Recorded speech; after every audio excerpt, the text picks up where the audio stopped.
Hey, I'm Elise Levesque, and you're listening to the Quantum Leap podcast.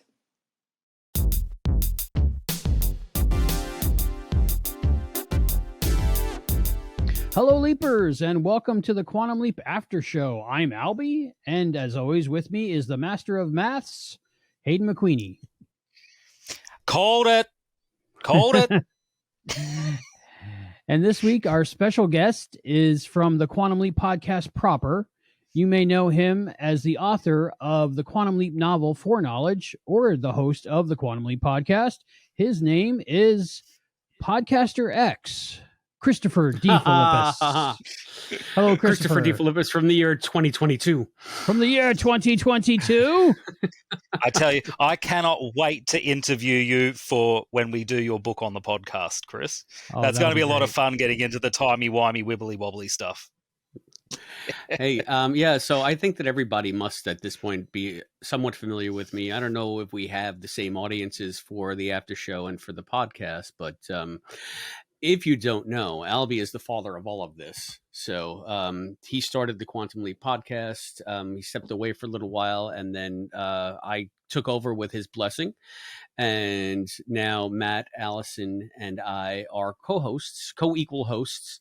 And ever since the new series started, we're just, busy as heck and exhausted. So we're doing so much, and it's such a great time to be a Quantum Leap fan. And I'm just glad to be able to make my video debut on the after show. I feel, even more important now. So it's just like having a new baby, isn't it? I don't know. I wouldn't know. I got my wish. I got Christopher DeFilippis on a video. I've been on a couple of videos before. Yeah, a couple. What's it like interviewing like the main cast of the new Quantum Leap, like talking to everyone and being chummy and friends with all of them? Oh, yeah, it's just another day in the life of Chris. Are you kidding me? It's like surreal. It's crazy making. I can't believe what a response we've gotten from the cast, the crew. It seems like NBC is on our side. They've been instrumental in getting us a couple of interviews. And it's just like, Jesus, I'm talking to Raymond Lee. I'm talking to Caitlin Bassett, Ernie Hudson. Ernie freaking Hudson. Yeah. Ernie freaking Hudson. And it's been a wild ride, and we just keep getting people saying, yeah, they want to come on the show. The next domino to fall is Nan Rissa, who plays Jen. She is the last of the main cast that we haven't interviewed, and we are scheduled to talk to her on November 6th. Yay. So we have her in the pipeline, and NBC hope we get Janice at some point too.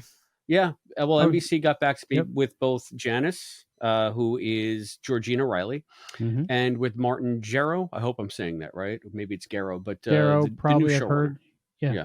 Oh, so Martin Gero. We got a yes from Martin. So is he Rodrigo? We did get a yes from Georgina. We're just trying to figure out the timing.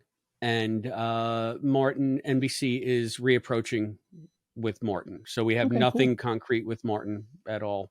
But again, the fact that now the network promotional people are kind of running interference for us, I guess bodes well. I guess we've been doing an all right job. So it's I'm phenomenal. very, very impressed actually with how many interviews you're getting, because usually I'm the interviewer getter, and I haven't needed to do anything this whole time. So I think I've taught you my professional stalking skills well. You know what? You can't go by me. I don't do nearly enough to do it. Like sometimes I'll follow up, but I mean, it was Juan Murrow who got the ball rolling on this. So thank you, Juan.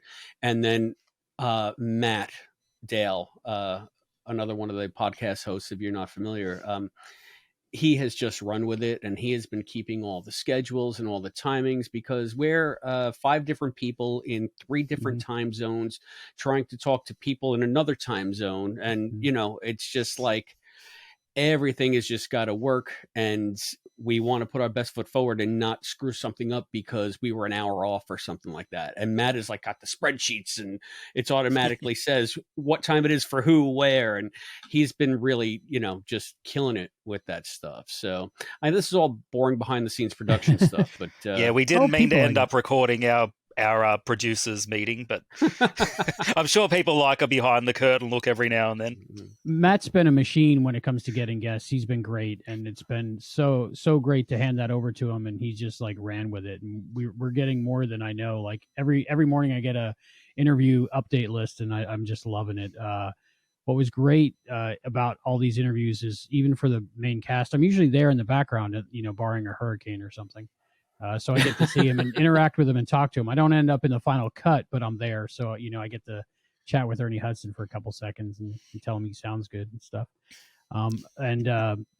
Next week, we have an interview with Elise Levesque. She plays the mother in O Ye of Little Faith. And that was a surprise interview. I had no idea was coming. And in a half hour, I got to get prepared to chat with her with Matt. So that'll be next week. But I was a big fan of hers from Stargate Universe, so that was like a super surprise. I just woke up from a nap, and a half hour later, I'm surprised talking to somebody that I had a crush on for quite a while. So that was pretty cool. So you were geeking out, huh? Oh, totally. I fanboyed. Like I tried not to, but it was difficult not to because I just loved her character so much on that show that I was just like, but I'll fix it in post. And I bet you were glad that this latest episode of Quantum Leap had a person from Firefly. Yeah, we haven't got Jewel State yet, but we keep trying. Matt's still working on it, but it was great to see her in there. It'll happen. I'm a big brown coat. I named my daughter after the spaceship from that series, so hopefully we get to talk to the person who played Kaylee, Serenity's engineer, Jewel State. But I thought she was good in the episode. Okay, before we get too deep into this, Chris. Hi. Your first impressions of...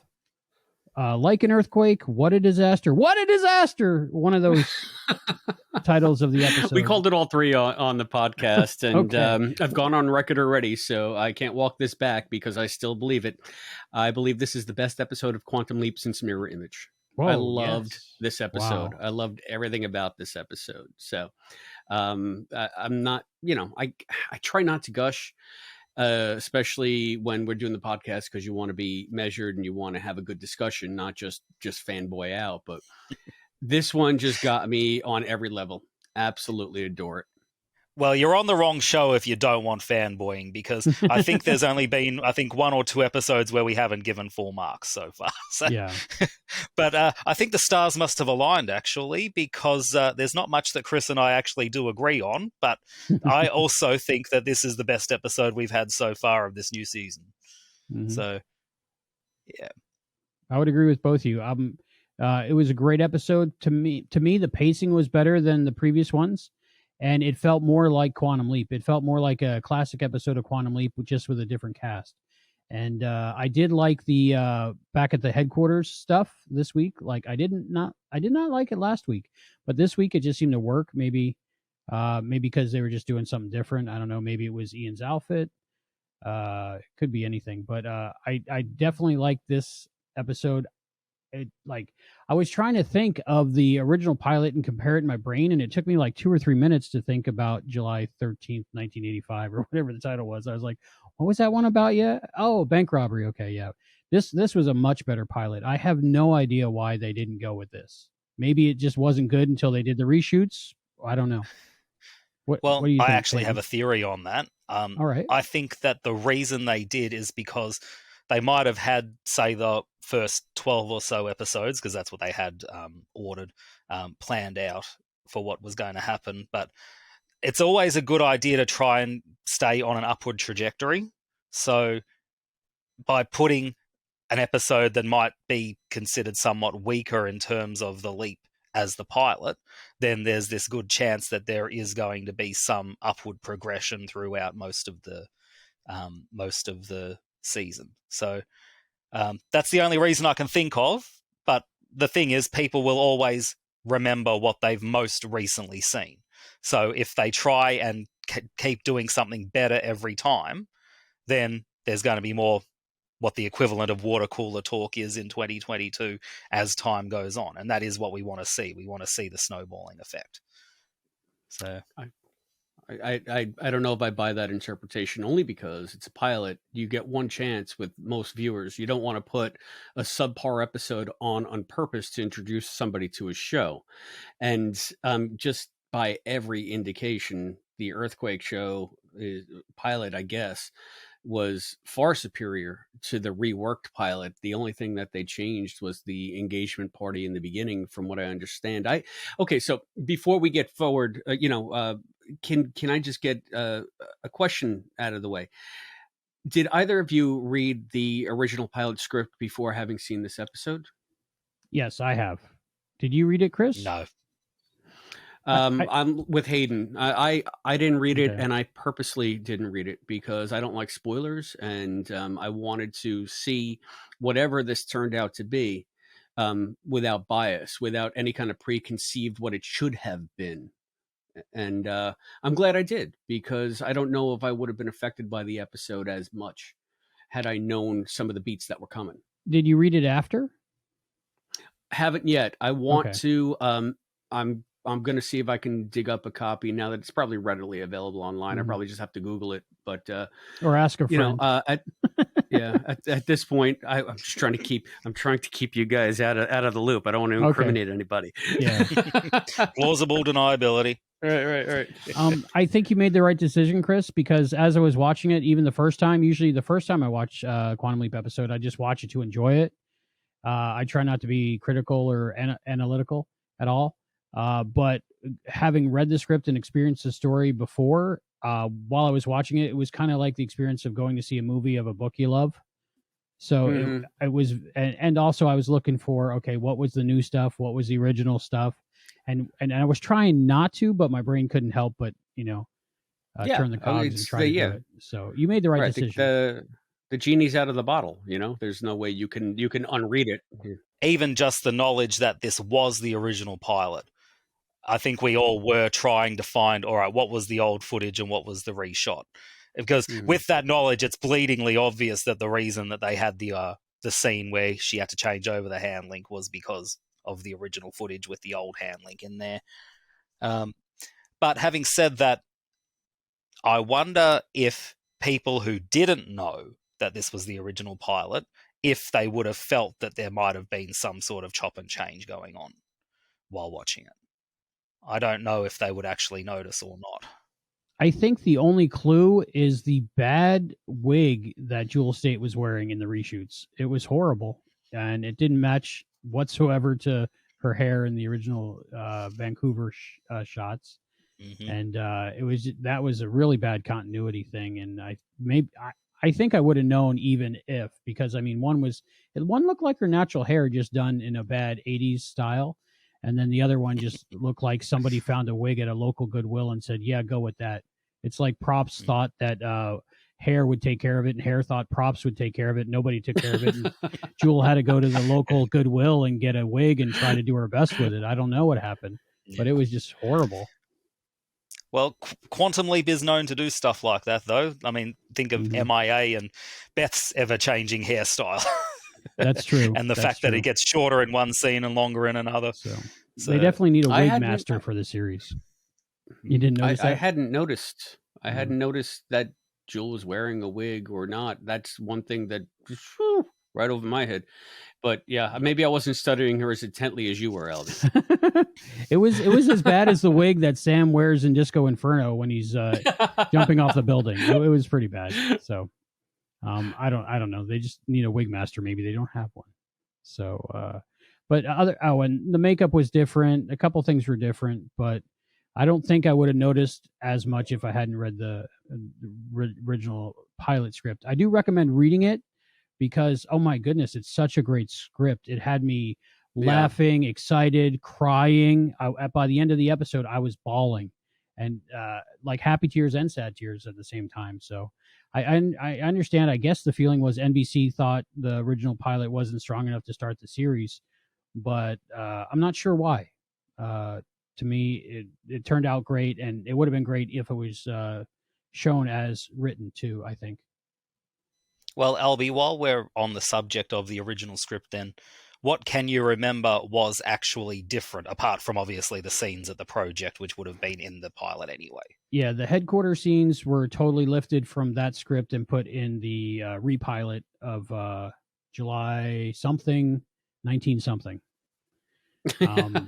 And so that was that was different, of course. The only difference was when Addison and Ben are talking about just everything in general, because before it was like, who am I, where am I, what's going on, who are you? And Addison had all the exposition dump that she had in the first episode, so they were able to add more like scenes between them about trust and different things. So basically anything that was just them. The only reshoot that wasn't just them that I noticed was with the bad wig on Jewel, but everything else seemed to be right out of the original script. I remember you telling me as well, Albie, that there was originally going to be a scene with Sam Beckett in yes, as well. Okay. This is where I turn off my mic because I do want to be surprised. Still, Okay. The funny thing is, I've seen the episode. I know the script is out there, but I don't want to be spoiled on No spoilers. Sam's. Okay. All right. So all right. let me take Well, I out was my only earbuds if asking, you guys want to where was discuss this Sam going aspect. to appear? Obviously, he's not in it now. But Yeah. Right. He said on social media that he was in the original script, and so you know that much, right, Chris? Yeah, that much I know, but I don't know in what context. And even on our show, I was curious to know if any of that Leaper X stuff was from the original pilot, because the idea of Sam being there in some capacity, I thought maybe they're introducing the concept of different Leapers already. And I thought maybe that's why they kind of pulled this as a pilot, because it would have been a little too complicated for new viewers. But apparently that's not the case. Apparently the Back to the Project stuff, like you've already said, is completely the same. And they just changed the leap, which is odd to me because this leap was 10 times better than the Philadelphia leap. But what do I know? I agree. Okay. Yeah. Take your headphones out for a second. Give me the high sign when you're done. So Hayden, in the original script, we towards the end we pull back and we find Janice doing her Matrix thing, and then standing next to her is Sam Beckett. So like they were partners in crime in whatever this project was going to be. See. And then boom. So it was only probably 30 seconds, but it was to set up the bigger arc.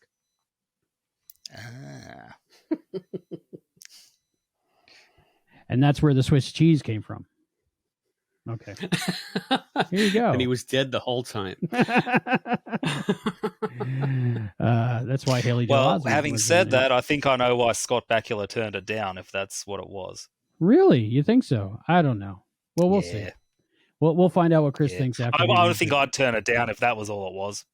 Yeah. We were debating, well, not debating, just discussing the idea of maybe doing a Patreon bonus show where we actually get into that original script and discuss that. So that's probably coming down the pike at some point. Yeah, I think because we can't really do leaps elsewhere right now because we're just so busy, and it's just been so nuts. But that's kind of like a perfect leaps elsewhere for the original series and for the new series, because Scott is technically in it. So anyway, that's an idea that we're kicking around. So I like that idea. I would definitely listen to that.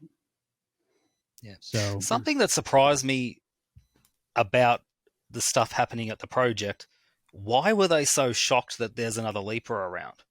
Apparently they have the data on all the leaps that Sam had gone through in the original series. Surely there'd be something in there about at least Aaliyah and Zoe being out there in time, that there must be another project somewhere around. So why are they so surprised then that Martinez, another Leaper, apparently is out there in time? I mean, yes, it's a shock that he just showed up out of nowhere, but I wouldn't expect them to be so surprised about the fact that there are other Leapers around. I have a headcanon for that. Okay. I don't think it was the fact that, it's ostensibly, they know there could be other Leapers, because if they do have the records to the project, then they have Zoe and Aaliyah, and they know, right? But the fact that this guy could see Ben as Ben is what freaked them out. So it cued them into the fact that he's leaping under the same build that they're leaping under. This is because this is a completely different quantum leap. It's a completely different project. It apparently works on a completely different principle than Sam's, or at least an evolution of Sam's principle, because Ben can leap out of his own lifetime. So, I think that they're thinking, well, we do it our way, and there's no aura to see through or whatever. So even when he touches him, he shouldn't be able to see anybody but the leapee, right? Yeah. I got you. But he's seeing Ben as Ben. So that I think that cues them into the fact that, okay, this is involved with us. Yeah. That could be complete BS, It's just no. I actually right. like it. Yeah, it seems right. Yeah. And what you say about it being an evolved version of Sam Beckett's project, well, it does seem the fact that, there are quite a lot of different things, but they do seem to keep hand-waving it away by saying, oh, yeah, things are impossible until someone proves they're possible. They've got 30 years more research that they've done in that time since they lost Sam. It would make sense that the project would have evolved over time and that they'd be able to find what they might consider to be better ways of doing things than Sam did. Yeah. So that really didn't bother me. Although a lot of people, it appears on social media, are very bothered by it, and they don't like my response when I just say it's called evolution. Well, you also got to think that Ben is a genius in his own right. Yeah. So he's just taking a foundational work from a great mind and then adding his own inspiration to it. And that's where I can see the differences come in. Ben is not Sam. So Ben will obviously figure out ways to do it different, to do it better, to take what Sam built, which was great, and to make it his own. Well, speaking of Ben not being Sam, it's interesting we find out Ben is not a medical doctor, or at least he doesn't remember any of it because he can't even do CPR without being told. So, yeah, I thought for sure if they were going to have someone leaping around in time, they'd want them to have some sort of medical training. Well, that would have been but Addison. Apparently not. That would have been Addison because Addison Well, that's was true too. the original leaper. So the one thing that I found strange about the whole situation was I liked the explanation of what's going on with the other leaper for the audience, where Narissa was explaining it to Magic with the figurines and stuff like that. I In plain enjoyed language, that. please. Yes.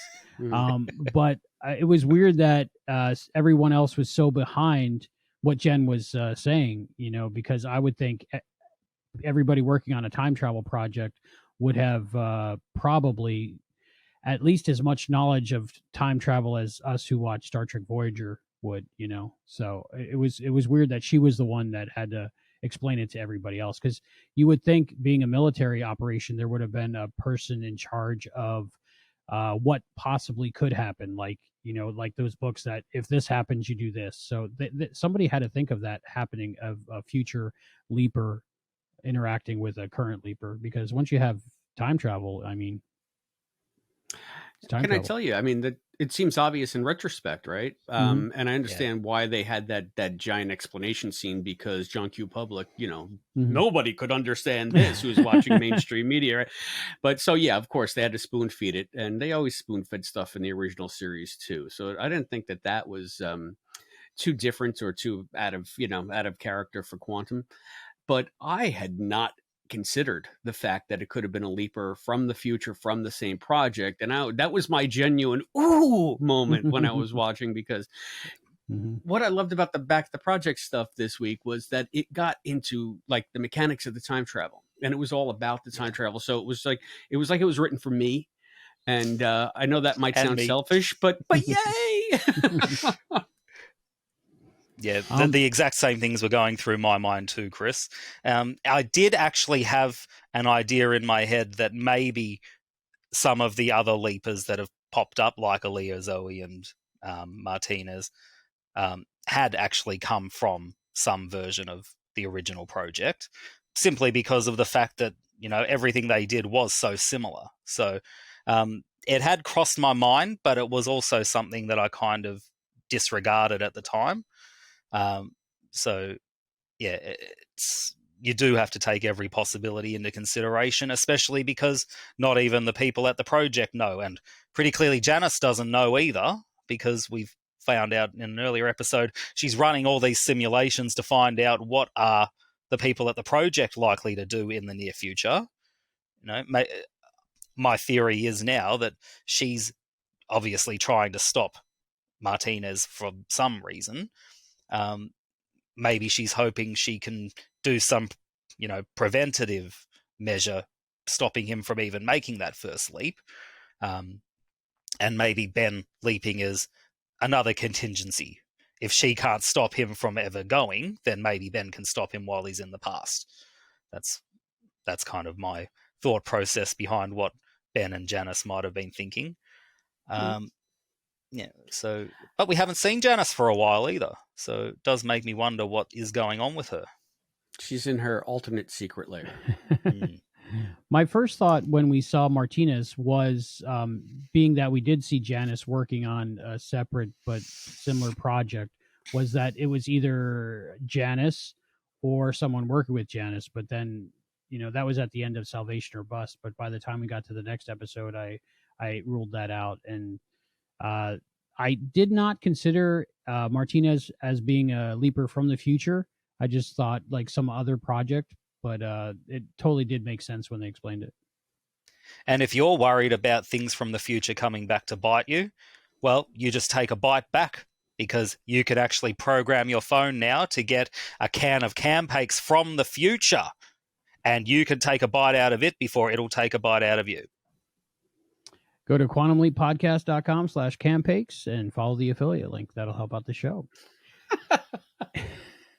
If you saw our thumbnail, we have 2 great interviews in this episode. Our first interview is with Everett Andres. He plays Jason Harvey in this episode of Quantum Leap. He's Ben's Leapy's son that he saves. I guess not so little, probably about 14, 15, right?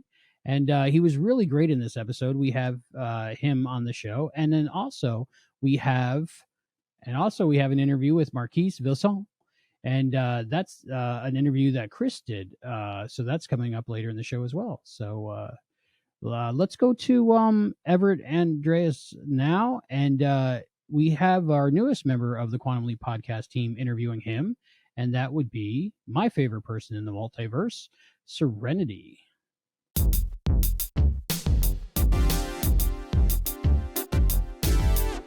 Hello, welcome to the Quantum Leap podcast. I'm Serenity. And here today we have Everett Andres. Hello, Everett. Hi, it's great to be here. So, you were in the episode What a Disaster? And you played Jason Harvey. Yes. What was it like working on Quantum Leap? Yeah, it was pretty interesting because it was the very first episode filmed. Even though it didn't end up being the pilot, it was the very first episode filmed in Vancouver. So I kind of got to see all the actors getting to know each other and kind of formulating their characters. And that was really interesting. Yeah. Everyone was super nice.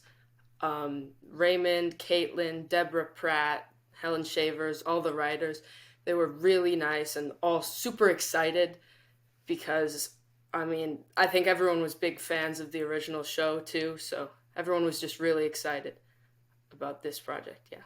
What was it like working with the cast and crew? They were all super nice. Raymond is very skilled. He's a great physical actor. I think he has a background in clowning, he told me. So that was really awesome. And I think it was Caitlin's first ever job. I think she was in the military before.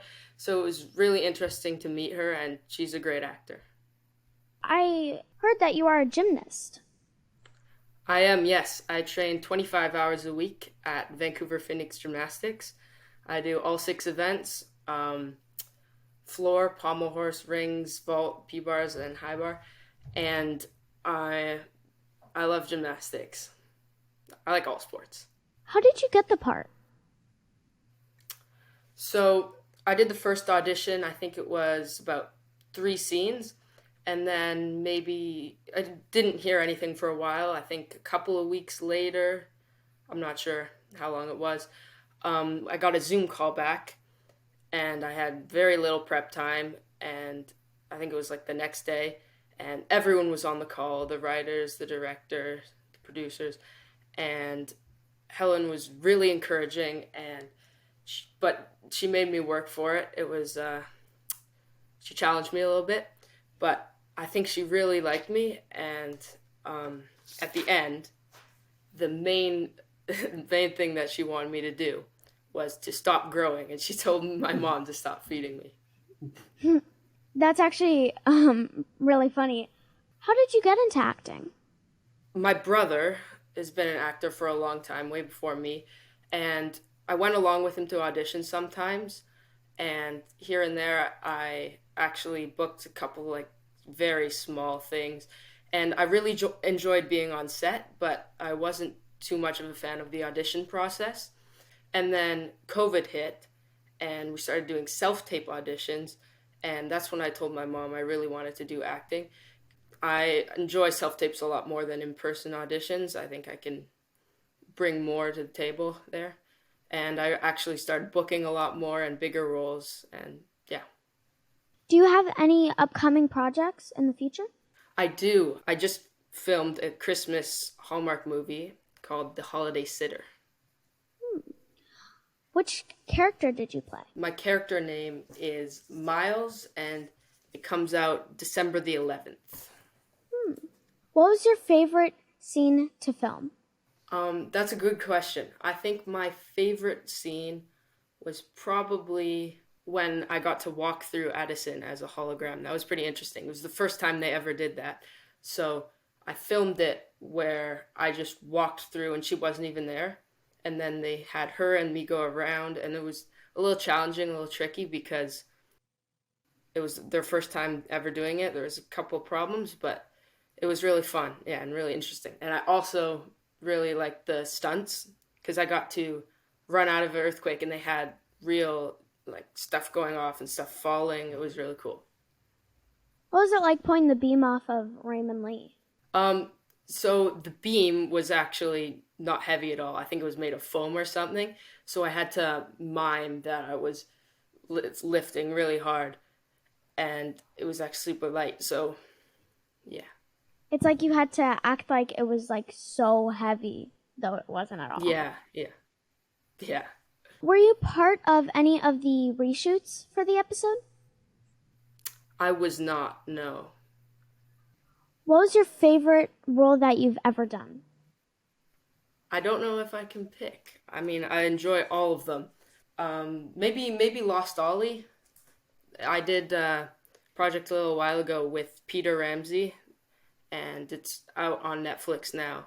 And it was really cool because it was like a live action blend with some animation and puppets and also live action. So that was really interesting. And obviously Quantum Leap. It was also really fun. Speaking of Lost Dolly, how is it working with Jonathan Groff? So I didn't actually get to work with him in person, but I'm a big fan, and I watched Hamilton. I thought he was really great in that. Yeah, I love Hamilton. Yeah, me too. What was it like working with Jewel State? Yeah, she was super nice. She's a great actor. I think we only had one scene together, so I didn't really get to know her all that well, but she was very nice. Did you have a stunt double for any of the earthquake scenes? I did have one stunt double, but I think he was only used once because I timed out. I couldn't work anymore.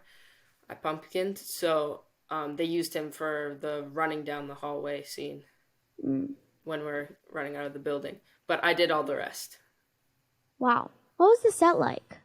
It was incredible. It was super, super dusty, and it really felt like I was in a building that was collapsing. It was crazy how real it was. And it was they built it in an old mental hospital in I forget what it's called, but it was a bit spooky.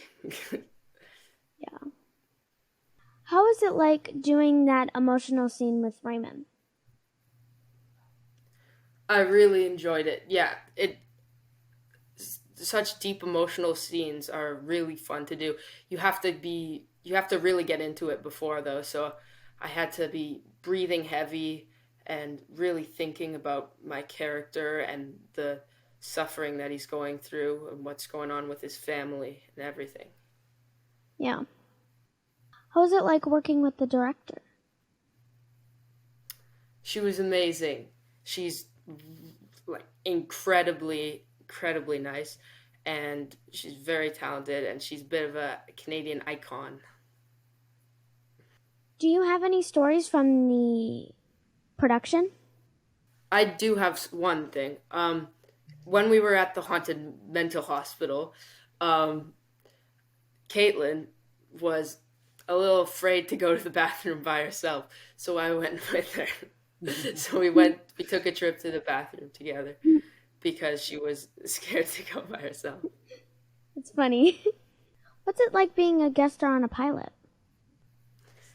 Yeah, so the mood was, everyone was very excited. Everyone seemed really invested in the project, and it was just super positive energy. Everyone was in a great mood and bringing their all.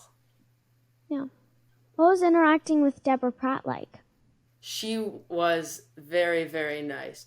She gave me lots of compliments, and yeah, she was the best. Yeah. When you first found out that you got the role, did you know anything about the original series? I did not know. I watched a couple of clips before the audition to kind of get to know it, but I hadn't watched the original series before the audition. Yeah. What is your favorite memory of just being on Quantum Leap? I think it was the time with people and Raymond and getting to know all the characters and all the people. Just everyone was very nice and had interesting lives, and just overall great people everywhere. Yeah. Are you from Canada, or did you have to travel to get there? No, I am from Vancouver, BC. Yeah. Wow. Are you excited to watch it when it airs? Yes, I can't wait. I'm very excited. Were you disappointed that it wasn't the original pilot and you had to wait until episode 6? Maybe a little bit, but we've been watching the series as it's going, and I'm really enjoying it. So hopefully, since it's the pilot, a lot of work went into it, so it'll be a great episode. On the new series, what is your favorite episode that has come out so far? That's a tough one. They're all so great. Yeah. Probably the space one. That was really cool. Yeah. And how they were floating around. I wonder how they filmed that. Did you get to meet any of the actors from Project Quantum Leap? Yes. Obviously. I got to meet Raymond and Caitlin, and Ernie popped his head in a couple of times along with Mason into the green room because they were doing some photos, test photos, I think. But yeah, I mainly got to know Raymond and Caitlin. Yeah. Would you say it was an overall positive experience? For sure, yeah. No doubt about it. Everything was amazing. People were amazing. Experience was amazing. And it's definitely something I'll remember. Can you tell us a little bit more about the Hallmark movie? Yeah, so it's the first gay Hallmark movie, Hallmark Christmas movie, and I play the nephew of the lead, and the lead takes care of me because my parents are away, and falls in love. Wow. I'm excited to watch that. Yeah, me too. I'm definitely going to be watching What a Disaster on Monday night. So am I. Thank you so much, Everett, for being on the Quantum Leap podcast. Thank you. It's been a pleasure talking with you. Thank you. You're welcome. Thanks.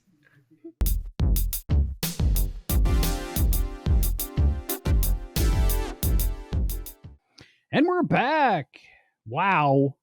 that was Serenity's second interview, and I think she did great. And I'm glad that she asked to be on the show. She said, "Can I do anything?" And when we had that Molly Dudek interview coming up, I was thinking that was a great opportunity to have her do something, because she loves being on camera, and it's better for a kid to interview a kid than a bunch of old men interviewing kids. So Yeah, I figured that think would so work. too. And she's loving it, and her and Everett got along really good, and they had a good time.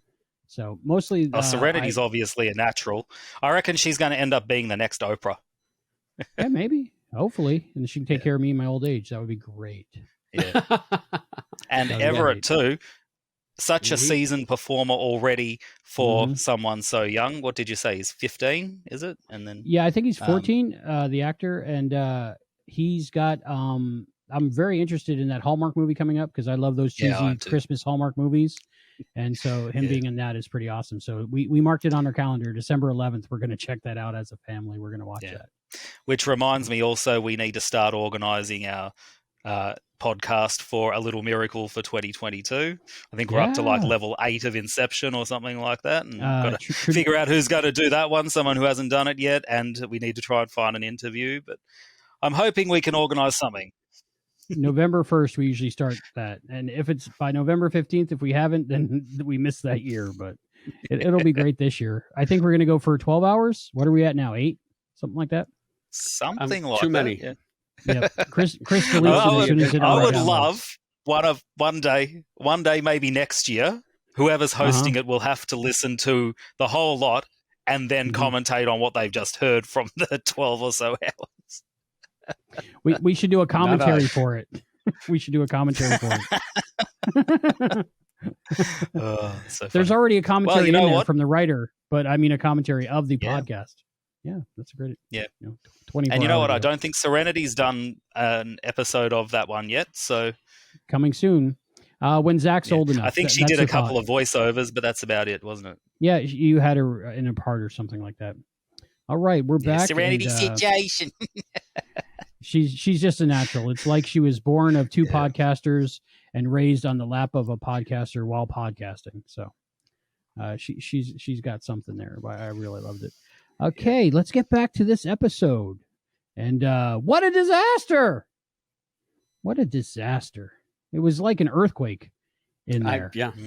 I was probably most excited about this episode because Jewel Staite's in it, and I'm a big Bronco. That's how I got into podcasting in the first place. Is just my love of Firefly. And just knowing she was going to be in the pilot, I was so excited. And now that got kicked back to 6, I was still very excited to see her because, she's one of my favorite. I haven't met her yet. Have you met her, Chris, at a convention or anything? No. Now you have a reason to. I don't think I've met any of the Firefly cast. Oh, wow. Yeah, they're the best. That show's the best. And I think she was really good in it. She was totally a different character in this. She's a really good actress. I didn't see any Kaylee in this at all. She was totally Naomi. What do you think about the character of Naomi and the overall story of this episode, the Leap story? Chris?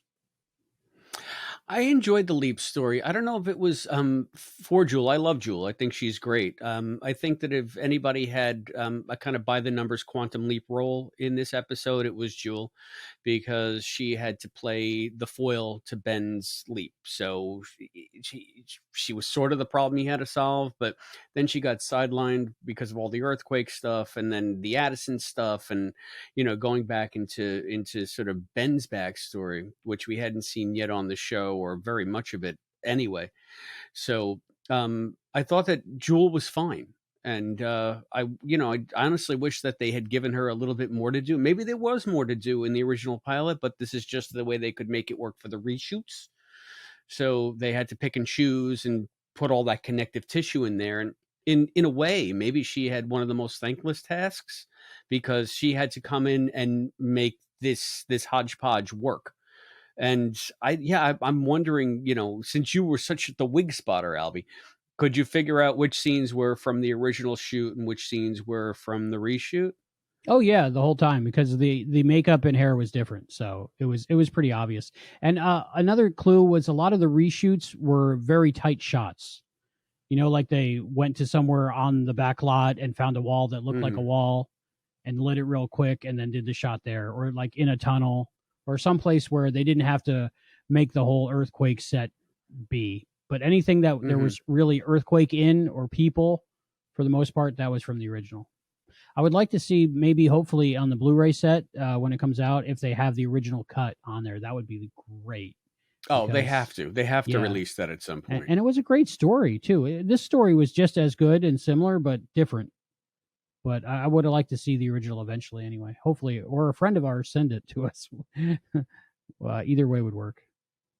Yeah, and I agree with Chris on that as well. The performance that we got from Naomi was fine, but the thing is, too, her character isn't really so much a character who's there to show all the emotion. She's more the catalyst there to help everything move.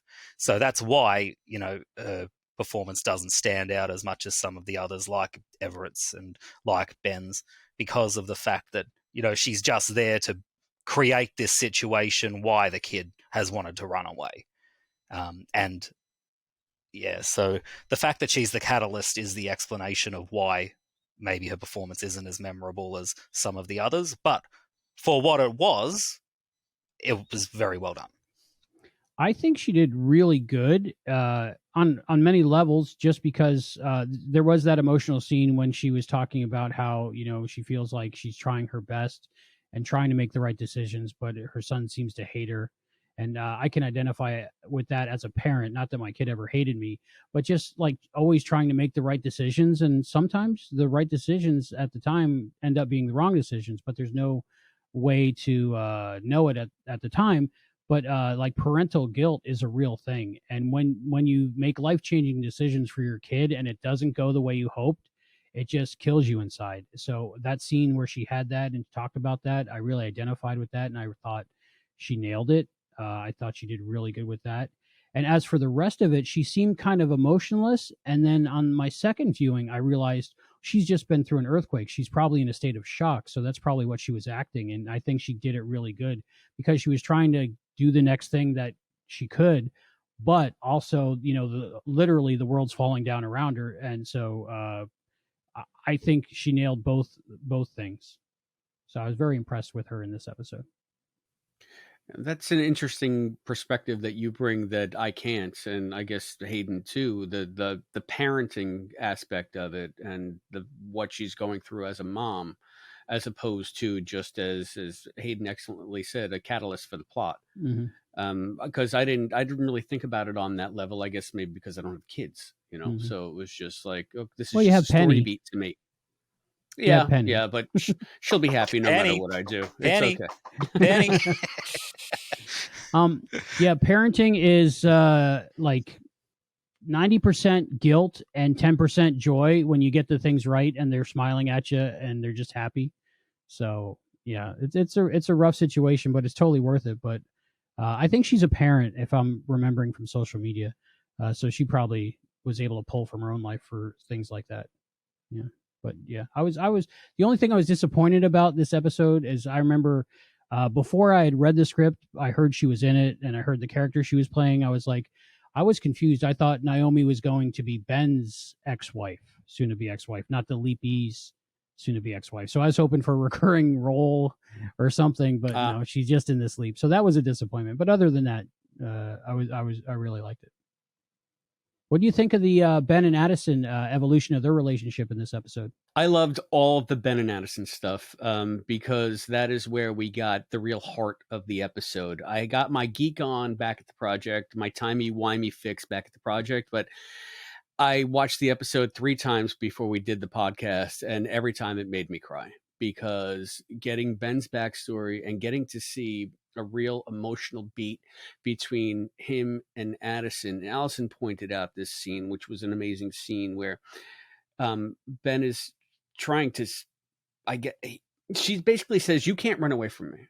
You have to tell me what's going on. And then he tells Addison about his mom and what happened. And God, it's so good. Like Raymond Lee was world class in that scene. He just ripped my heart out. And when all that's over, and then Addison's back in the project talking to Jen, saying, this is stuff that he never told me before. Is it possible? Like, I'm falling more in love with him because he's not the same Ben. He's actually a little bit more vulnerable and a little bit more open, I guess, than Ben was.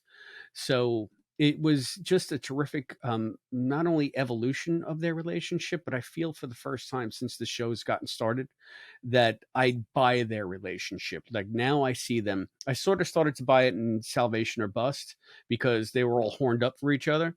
But now the pathos is there. And now I care whether or not they stay together.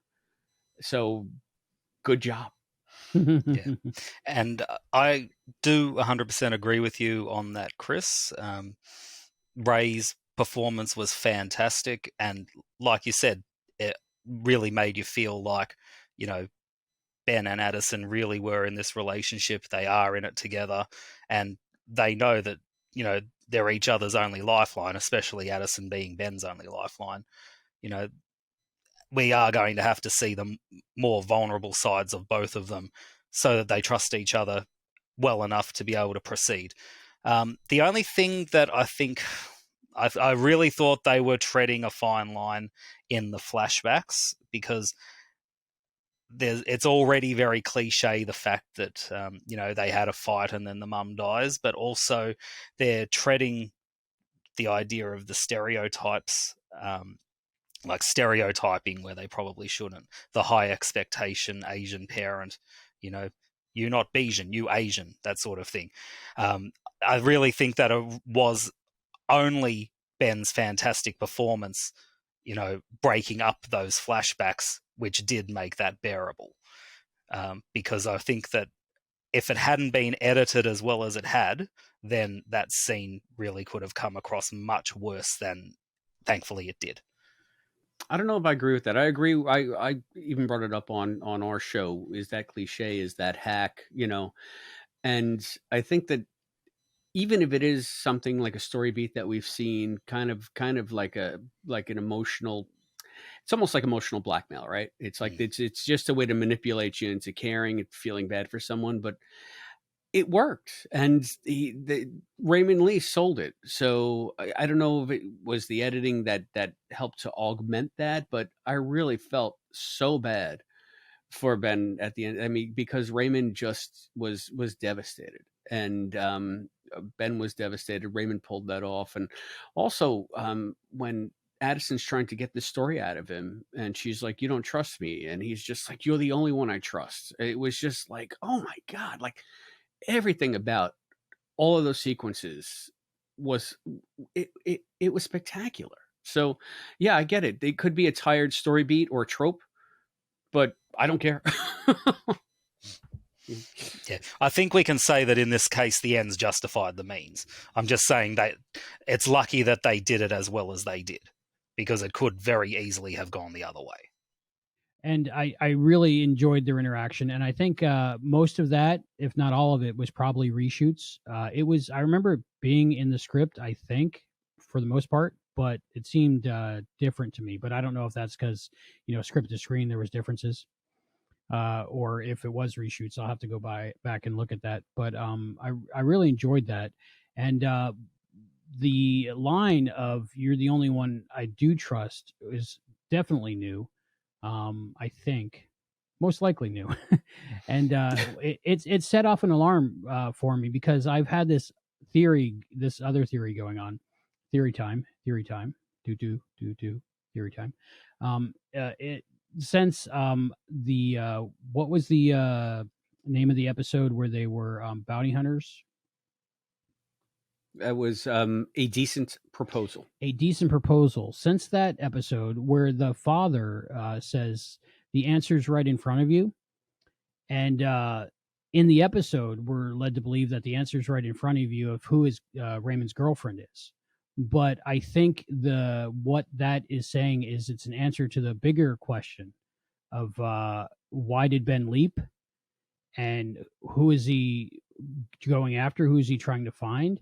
And I had a thought that, you know, because originally I had expected Jen to be the one to be the mole, or the the antagonist in disguise that would be revealed eventually. But then after that episode, I kind of thought, well, what it would be crazy if Addison was like had nefarious things going on, and she was actually not maybe an evil leaper, but up to no good, and Ben was pursuing her to find her. So this line with "You are the only one that I trust," I think is building towards that. If that is what's going on, that Addison actually was betraying Ben, and that's why Ben leapt to fix whatever was going wrong. And but maybe Addison doesn't even know yet. Maybe she didn't, or maybe she does. I don't know. But I think that would be the ultimate betrayal if they build this relationship so close, and then episode 18, 19, dun dun dun, Addison's the bad guy. Well, here's another possibility. What if Martinez leaps into Addison, and then Martinez, as Addison, is guiding Ben to do the wrong thing during this leap? That easily could be something that could happen now that we know there are other leapers around, like Martinez. But wouldn't... I'm just trying to figure out the logic of, like, what would we see in the imaging chamber? Or is Martinez in Addison in 2022? Yeah, I would think Future. that maybe because they're in different time periods, maybe that might be enough to stop them from seeing each other as each other. But my brain went instantly to like Infinity Mirror. But yeah, who knows? I don't know what's causing it, but I think that would be an interesting development. And yeah, in that scenario that you're painting, though, we're talking about some future version of Addison, probably then, right? Because this one seems to be clueless or not, not evil. My feeling is she's tricking Ben, and she's worried every time. I see the subtext that I'm making up myself in my headcanon, that every time he's remembering something, she's afraid he's going to remember what she did. Yeah. There's also the possibility that since Addison is the military person, she's more likely to just go and blindly follow orders, whereas Ben is the one who's more likely to take everything into account and make a balanced decision. And maybe Addison, if in this alternate universe that Ben's trying to change, if Addison had been the leaper, maybe she's being given orders to do things that maybe she shouldn't be doing, and Ben and Martinez or whoever is there trying to prevent it, maybe they've figured it out and realized that, Addison would need to be stopped because whatever government-led, organization which is giving her the orders needs to be stopped. That's a possibility as well. I have a question. Why is Ben leaping to the future? What are your thoughts on why Ben is leaping to the future? By the way, called it. I said how many times? He's slingshotting to the future. Yep. Yeah. Well, there's the possibility that maybe he has to leap to some point where Martinez is going to make his initial leap and try to stop him, or maybe there's some event that Martinez caused, or some other leaper, or something else, some cataclysmic event that they need to try and prevent. Maybe, I don't know, but those are my options. Or maybe he needs to get in touch with Sam and get Sam's help, because we know that if the knowledge of what's going on in the scripts is to be believed from the original mirror image script, then Sam probably leapt into the future after he saved Al and Beth's marriage, and maybe Ben needs to try and find Sam somewhere in the future to get some help for whatever it is that he knows happens that needs to be changed. Hayden, you've turned my brain into a pretzel. I'm sure we're going to get all the math symbols floating around in this part of the podcast, aren't we? Because I was literally confused, so I'm going to have to rewatch that and to understand what you just said. Okay, Chris, what do you want me to try again? No, that's good. Hey, I love it. I love not knowing something. It gives me an opportunity to learn something. Yeah, we've discussed this on the podcast a few times. I love the idea of a future leap.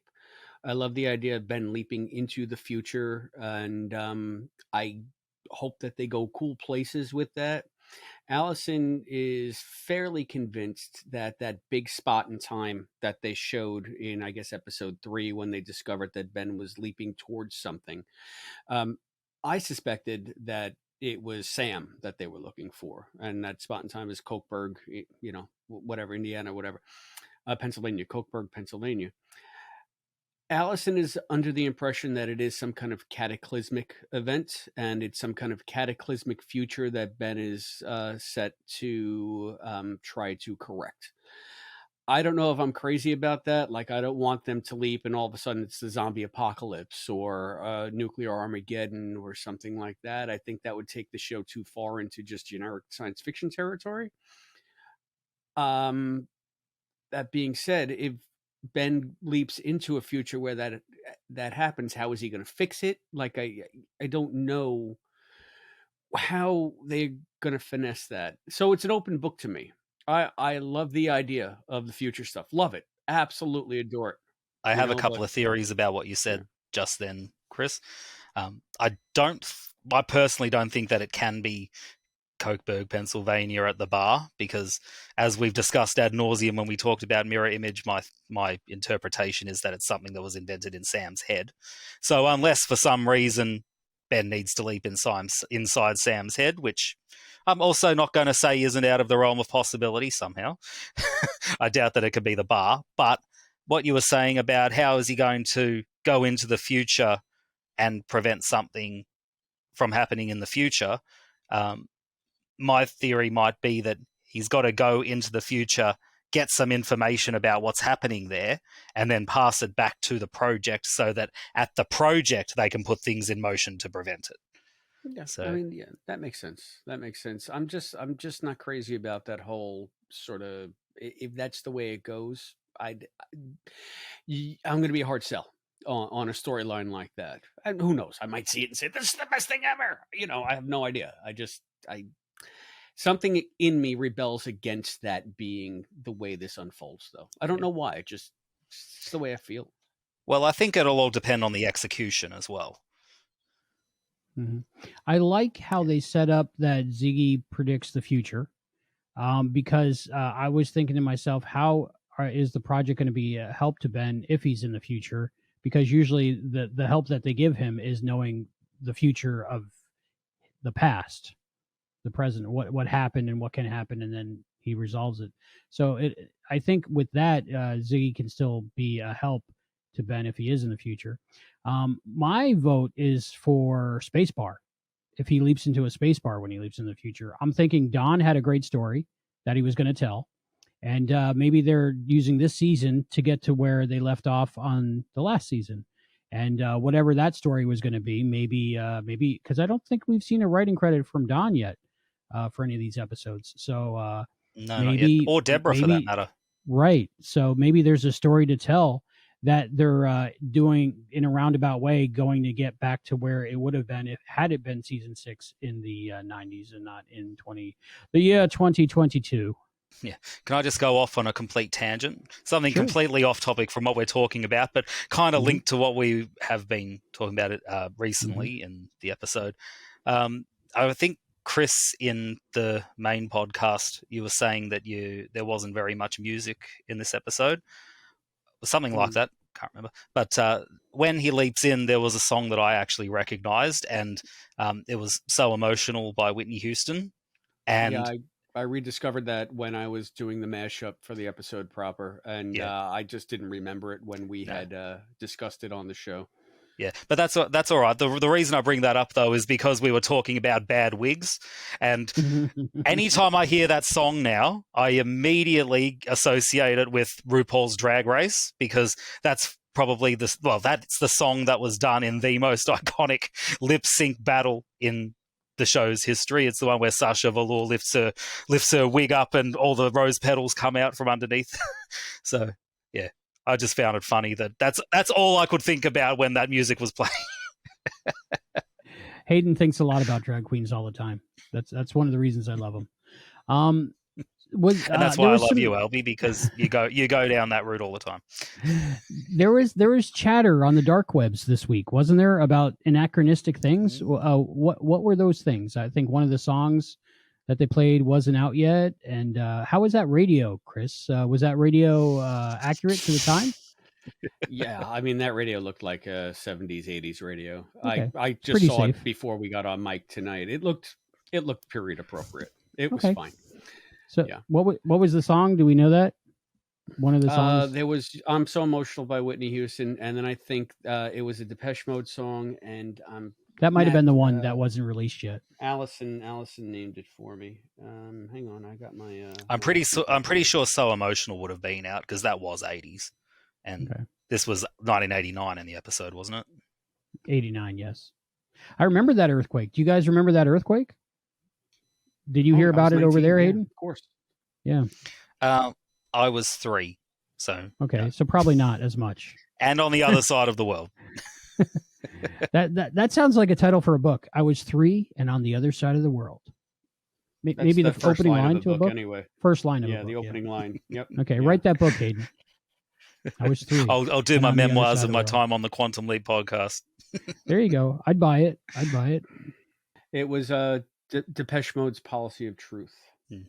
And while we're on the subject of music, don't you just hate it when you're having a meal and it's so boring because all you're doing is eating? Well, now, when you open up your can of Campakes, it plays a tune for you, and any song that you want under the sun can be downloaded for it. And as you're eating your Campakes, they dance all the way down. So, quantumleappodcast.com/Campakes. Yeah, go there, use our affiliate link, and I think if you just go to the website, our code is Quantum Leap Pod Aftershow now. I think it got switched. Chris has a direct line to Allison. That's so cool. I usually got to go through him. Yeah, no, this was just on these. So I'm seeing "Policy of Truth" released in 1990. Okay, there we go. So it was "Policy of Truth." Yeah. Yep. Oh well, and, one of the songs I think available for download. One of the other complaints I heard is that the EMT goes around Addison when they're helping the victim, or when they're helping Naomi. Is that right? Yeah, Matt had pointed that out. Yeah, and I didn't notice it the first few times I watched it, not until this last time after I read that. So it wasn't that glaring. I think some people just want to find anything to whinge about, to be honest. Mm-hmm. It's like those toxic fans when they see what was supposed to be the pilot episode, all that goes through their head is there's not even a pilot in this episode. I saw that meme and I felt personally attacked because I think I said that out loud in the first episode of the after show. As like there wasn't even a pilot in it. But hopefully I'm not a toxic fan. I just like when pilots have pilots in it, like the pilot to Lost. The pilot was Greg Grunberg. There was a pilot in it. You know, I think if the episode's named pilot, it should have a pilot in it. Well, the original Quantum Leap pilot. Yeah, had a pilot in it. So, but maybe I am a toxic fan and I don't know it. I don't think so because I love all of it. Chris, I'm thinking the pilot of Farscape had like 5 pilots in it. Exactly. Yeah. And of course, pilot of Star Trek had a pilot in it. Yeah. Yep. See. So, but this one didn't. It might have, and maybe we just don't know it yet. Maybe they're from the year 2022. Chris, our next interview is with Marquise Vilson. Can you set that up for us? Can you talk a little bit about it? Because you were the one who got the opportunity to speak with them, right? Yes. So Marquise played Henry in Salvation of Bust. If you guys recall, Henry was the sheriff. By the end of the episode, he was the only one that could shoot other than Ben, obviously, and Ben couldn't shoot at all. So, Marquise talked to me about how he got the role. And it was a good interview. I really enjoyed talking to him. So why don't you watch it first, and then maybe I'll elaborate a little bit afterwards. All right, sounds good. And after the interview, don't go anywhere. Come back because we have a special Leap and Look. We have somebody that's going to have a show and tell when we come back. This is a very special item I'm excited to see. We had that in the first episode with Hayden's book from Dean Stockwell, and we have something special in this episode. So stay tuned and come back after the interview. And now let's go to Marquise Vilson.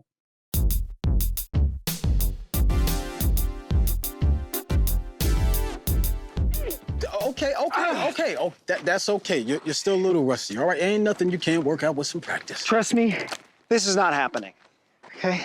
Everyone has this idea of me as being this storied gunslinger. They've got me all wrong.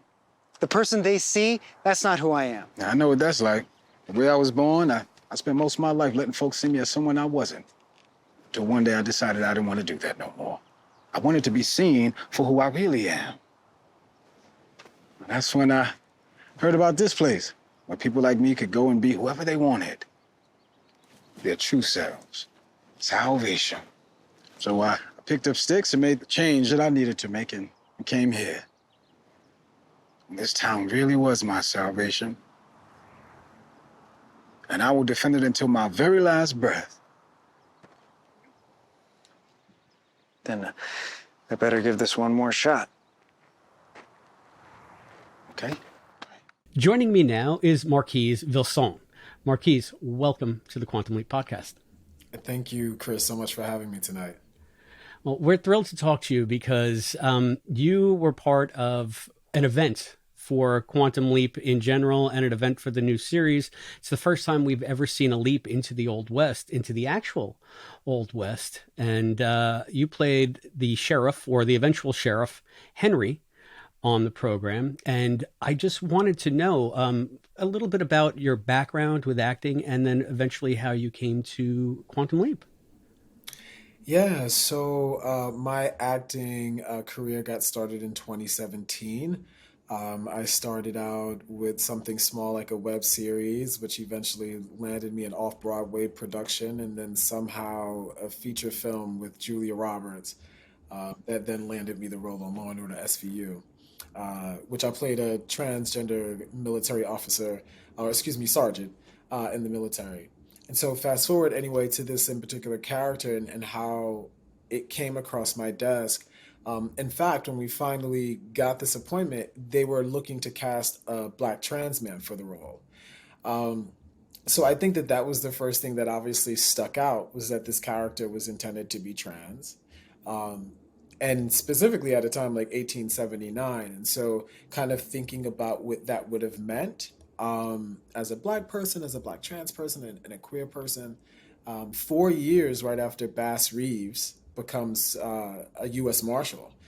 So this sort of like possibility model was in front of me that I was thinking about for this character. It was like, oh, wait a minute, this is like really, really interesting. And also thinking about a town like Salvation, right, which is supposed to be for like misfits, common day misfits, if you will. And so all of these different people from different backgrounds and experiences and body types and abilities kind of occupying the same space. And this individual, Henry, maybe having a chance to protect them, and I think in some ways very much so protect himself. So I think that those were all things that just kind of like, oh, wait a minute, this is really nuanced and kind of interesting to think about this character in this moment in time, specifically in that moment. So the show has been very big on representation, LGBTQ and non-binary. And I was wondering about the way that they coded Henry in the episode, because it was very specifically, the dialogue was that I could be who I am here, where I had to hide it before.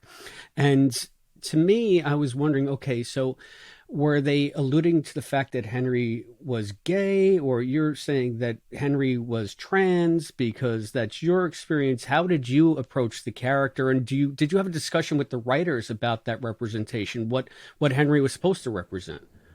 It was very explicit. They imagined Henry to be a trans man.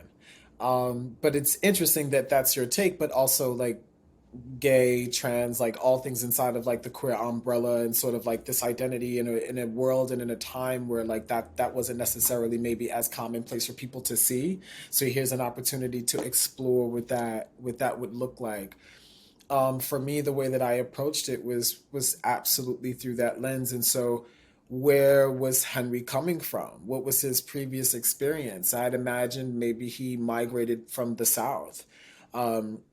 And maybe experiencing what it would be like to be a Black person at that time in the South, obviously, when you cannot necessarily be your most authentic self. Going to a place like the Wild West, seemingly in a town like this, would be the perfect opportunity, right? Where somehow you get a chance to kind of live out your life the way that you want to, in a town where people don't necessarily know you or know the history that you're traveling with, but yet somehow you become chosen family. You know, I thought it was just like a really cool opportunity to kind of see that happen. And for the writers and that team to really even be thinking about a trans character showing up the way that I do, like the nuances of today kind of being approached in that moment in time. I thought it was exceptional to see. Yeah, it was really cool. Not a lot of creative teams are, that outside of the box and willing to explore in that way, if you will. Yeah, and you had mentioned earlier that you were looking to a certain historical figure. Were there trans? Now, educate our viewers and our listeners, because when you think Old West and something like in the last century or 2 centuries ago, someone who on the frontier as a trans person, we don't hear about any of that in the history books. There's not a lot of common knowledge that that segment of society was even represented. So I'm wondering, were there historical figures that you were able to research to help inform the role? Specifically from 1879, as an example, a Black trans mass deputy, no. But I think in terms of two-spirit and of course, gender expansive communities, yes. It's interesting to think about the way society acknowledges trans or gender expansive people as if somehow we just existed in the last couple of years, right? Mm-hmm. Like we've been here forever just as anyone else has, but here's an opportunity to see what that might be like. I think in terms of the reference that I could use for that moment, specifically for a character like Henry, really was Bass Reeves, right? Bass Reeves was not a trans person, right? Bass Reeves was a Black cis man who became a U.S. Marshal of the Wild Wild West, is the first, in fact, man in general to be a U.S. Marshal specifically for the Wild Wild West. But that happened in 1875. So for Henry to exist in this moment, the way that I'm thinking about him in this world in 1879 is that, wait a minute, here's a very different possibility model from being a field hand, right? Or from being someone who works directly with a master, if you will, and or picking cotton. There weren't really a lot of opportunities. And so when you think about somebody like a Bass Reeves, here's a very different possibility model for a Black person at that time. And how interesting it could have been for this character, the way the creative team thought about him coming from somewhere else, going into salvation, having an opportunity to maybe live out that fantasy. Maybe that was a dream of his that he may never have had if he stayed in a place like Alabama, if you will, or maybe in Georgia. I don't know. So, yeah. Yeah, no, that's terrific. And I mean, Quantum Leap has always been about social justice and representation. Were you familiar with the original series before working on this iteration? Yes. Oh God, yes. To be honest with you, I was definitely a fan of the original show. One of the most beautiful things I loved about the show was that it didn't matter what the episode was. You could hop in and out just as they were hopping in and out of time. Yes, there were relationships that had been built and those sorts of things along the way, but it was so easy to just track and really easy to enjoy because it was just about people being kind and good in the world. There was an issue that needed to be fixed and somehow it got fixed. That problem was erased for those people in that moment in time. And then here's another opportunity to be of service to someone else. Like who could not love that story? You know what I mean? Like, and someone's doing that every week. It's amazing. Yeah. Well, I mean, we talk a lot about how Quantum Leap is very issues oriented, but I have to think that it must have been maybe one of the coolest things ever to get back on that Western backlot and do a cowboy show. Can you tell us a bit about working on the set? So first of all, that was like really, really cool. And definitely to, be a Black cowboy, like that was dope. I've never done anything like that before. It was really, really cool to experience. It was outside. And interestingly enough, that week of filming happened to be a heat wave happening. I mean, there's like one day where it's like 105 degrees literally outside with like all of this gear on.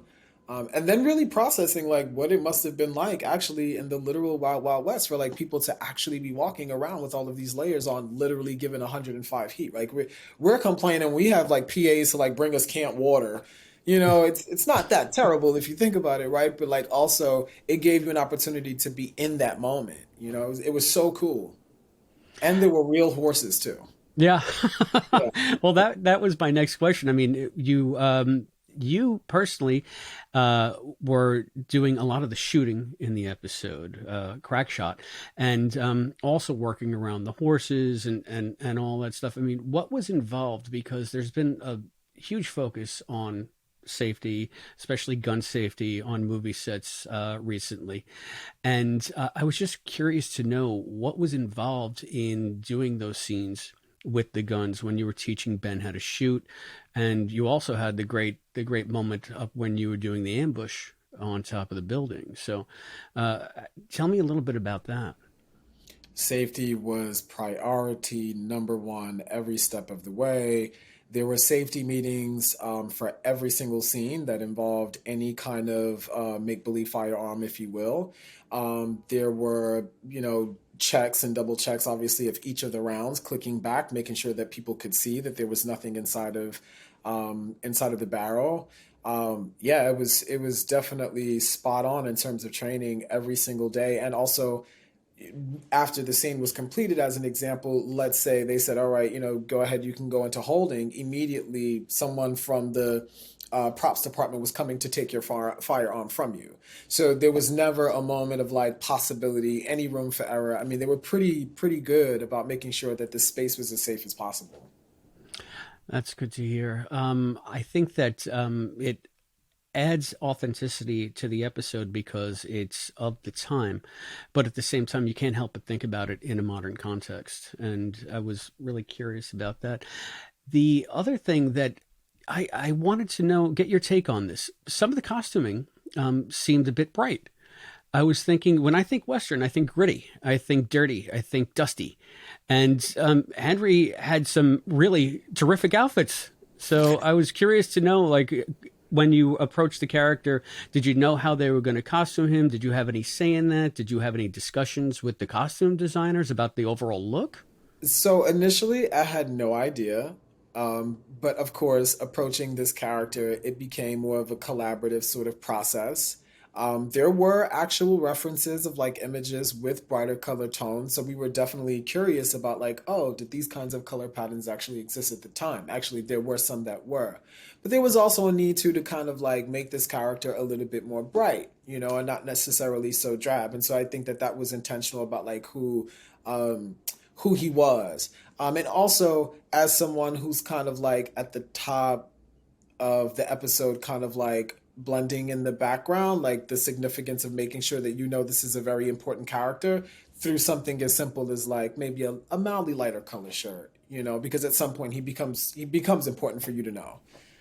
Versus when you see him at the top, not necessarily. It's just kind of like in passing. People don't really necessarily notice, Right. Well, I thought it was a neat twist because I never would have thought such bright colors and such a bold statement. So, we've heard nothing but good things about working with the cast and the crew on the set. Did you get a chance to meet the entire ensemble? I know that you did primarily scenes with Raymond and Caitlin. Not the entire ensemble, but the 1 and 2 on the call sheet, both Raymond and Caitlin, they're amazing. They were absolute gems. The entire creative team, the writers, Deborah Pratt, everyone that was on set was really cool to work with. And also it felt like a very sort of, not necessarily, I don't know, I'm not always a fan of the language of like inclusive, more than it's just a space that feels like it exists for everyone. It's a safe space literally for everyone. I just felt like it was a very comfortable vibe that way. I had a wonderful time shooting. That's great to hear. Minus the heat. The heat was a little. I'm gonna be honest about that. The heat was a little intense, but they did everything that they could to make sure we were hydrated. That I will also say. Like, what are the odds? They do the Western episode and they get in the middle of a heat wave. I guess it lent to the authenticity, huh? It did. Yeah. Now that Quantum Leap is behind you, what other projects are you working on? We shall see. I've got some things on my own that I'm working on. Also, people, if you want to check out some of my previous work, you could see me in Tom Swift, which is on HBO Max. You could see me on Amazon Prime, A League of Their Own. Be on the lookout for that. Well, fingers crossed for season 2. We'll see. But yeah, just be on the lookout. That's great. And so you're based in New York, and I- yeah. So we were talking about this for the listeners at home. We're both New Yorkers, so it's great to have someone who's in Brooklyn. I'm on Long Island, and it's there's such a vibrant theater scene out here. Do you have a preference of where you like to work? Do you split coasts? Do you like to work at home, or how does that I shake out think for you? at the moment, I think what it looks like is where the work takes you. You know, it's Yeah. always kind of that thing. You know, on Tom Swift, I worked for the last 6, 7 months in Atlanta. When I worked on A League of Their Own, I worked in Pittsburgh. For this show, it was in LA. So I think it's just kind of like wherever it takes you. But to be fair and honest, like I love New York. I love the East Coast. I absolutely do. And if I had to pick between theater and TV or film, I don't know. That's kind of a tough one, but I do enjoy theater. I think that there's something about theater where that the offering it really impacts you and it touches you in a really different way because you're sharing that experience in a room full of people versus like TV and film. It's just a camera. It's kind of like this, but you don't have a relationship with the audience per se in the same way. Mhm. So. Yeah. So, are there any other anecdotes or aspects of working on the show on Quantum Leap that you'd like to discuss that we haven't touched upon? So the horses. Oh, yeah, that's right. Thank you for bringing me back to that. I got so sidetracked by the guns. Yeah, the horses were definitely an experience. I am a native New Yorker, so I did not grow up with horses. This was a task. This moment proved to me that I need to be like taking horseback riding lessons, or at least going to a ranch and becoming familiar with horses. I was definitely like, oh my God, like, wait, I don't know. You just think about the force of a horse and you don't want to stand behind it. Like, what if it kicks you? I don't know. Did you do any scenes on horseback or? Absolutely not, sir. No. Absolutely. I did no such thing. I did no such thing. I touched the horse and pet it. That was it. Given the opportunity, would you? You know what? I would if I had a little bit more time, right, with the horse. Absolutely yes, but no. For this in particular episode, it was definitely like close quarters, but not like, oh, you're on top of a horse.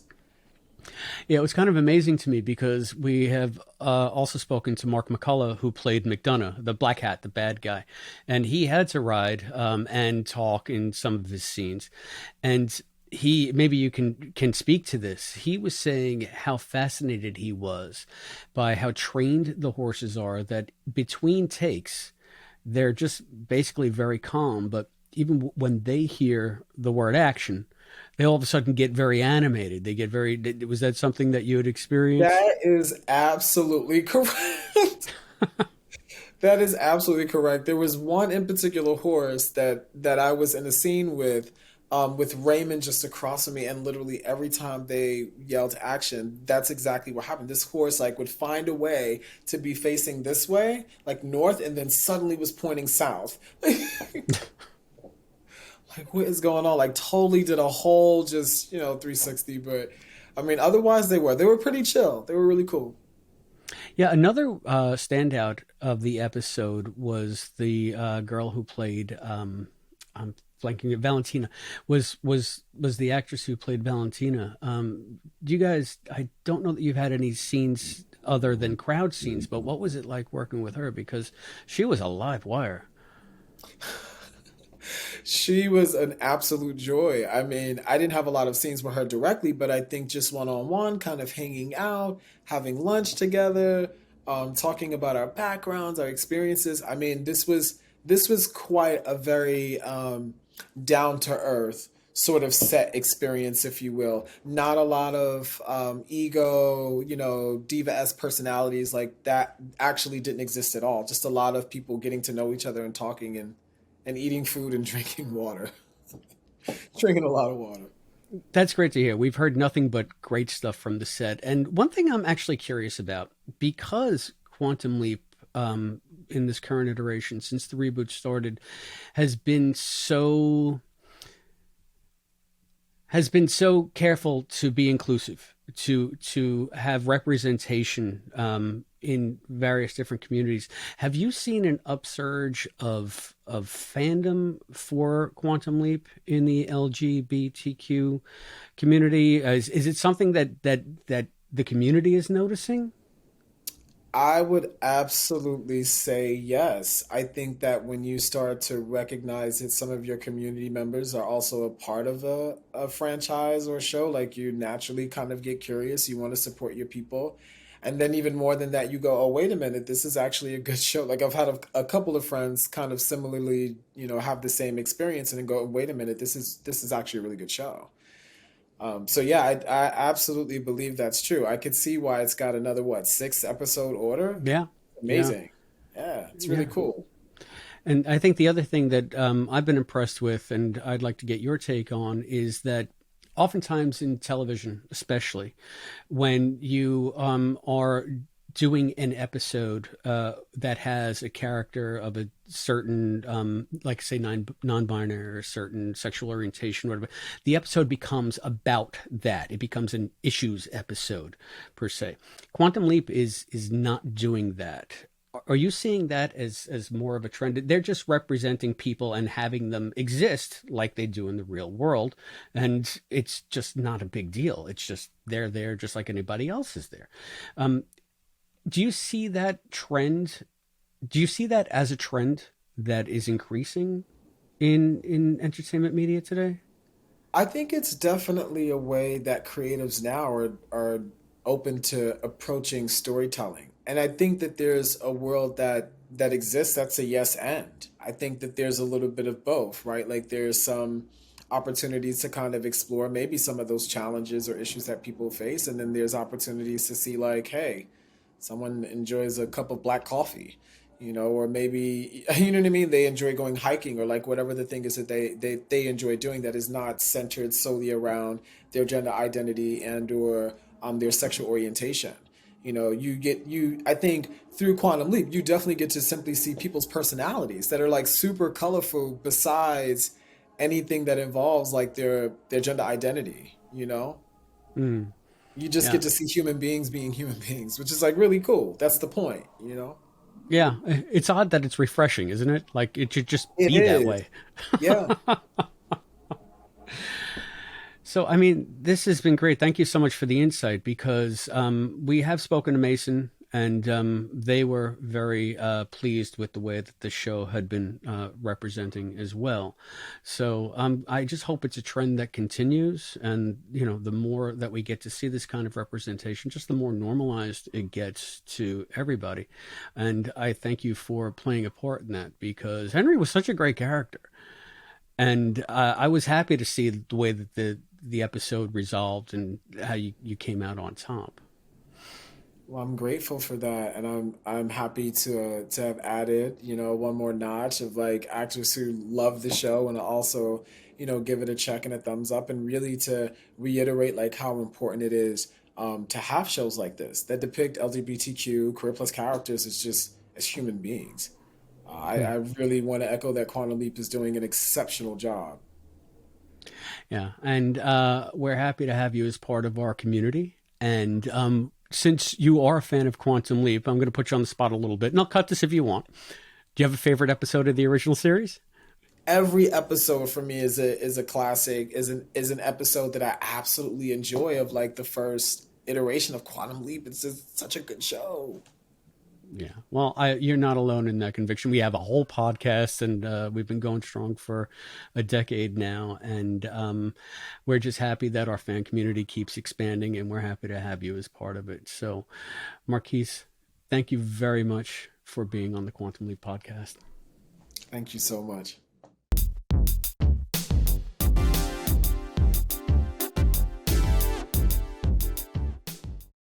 And we're back. Wow. Marquise Vilson. Wow. I really liked his character when we watched Salvation or Bust. And I think I mentioned in the after show where we watched it that where most people thought it was because he was a black man back in that year, and things would be difficult for him to be a sheriff or something.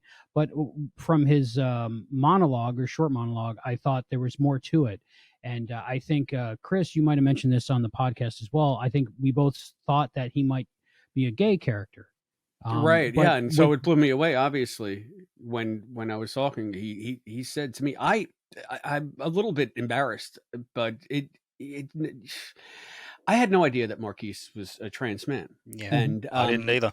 Yeah. And so when he was talking about having to change who he was, going to salvation to be who he was meant to be, my mind immediately went to gay, because when you think of the Old West, you don't think about trans representation. Like, anyway, I don't. So that's a prejudice that I have. And it just seemed more logical to me that they were presenting a character who is gay. Marquise, cured me of that ignorance. And, it's amazing to me how much this show is embracing all types of people, trying to represent as much as they possibly can. And I had asked Marquise directly whether he thought that the LGBTQ community was finding the show as well because of the representation. And he said it never hurts.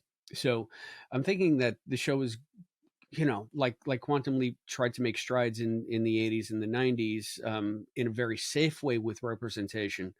This version of the show is going completely over, above and beyond, and just really encouraging all types of representation throughout all different time periods. Like I said, when you think of the Old West, you think of John Wayne, you think of, cowboys and Indians, basically. And here it's just like, well, no, everybody has always been around. All types of people have always been throughout history, everywhere.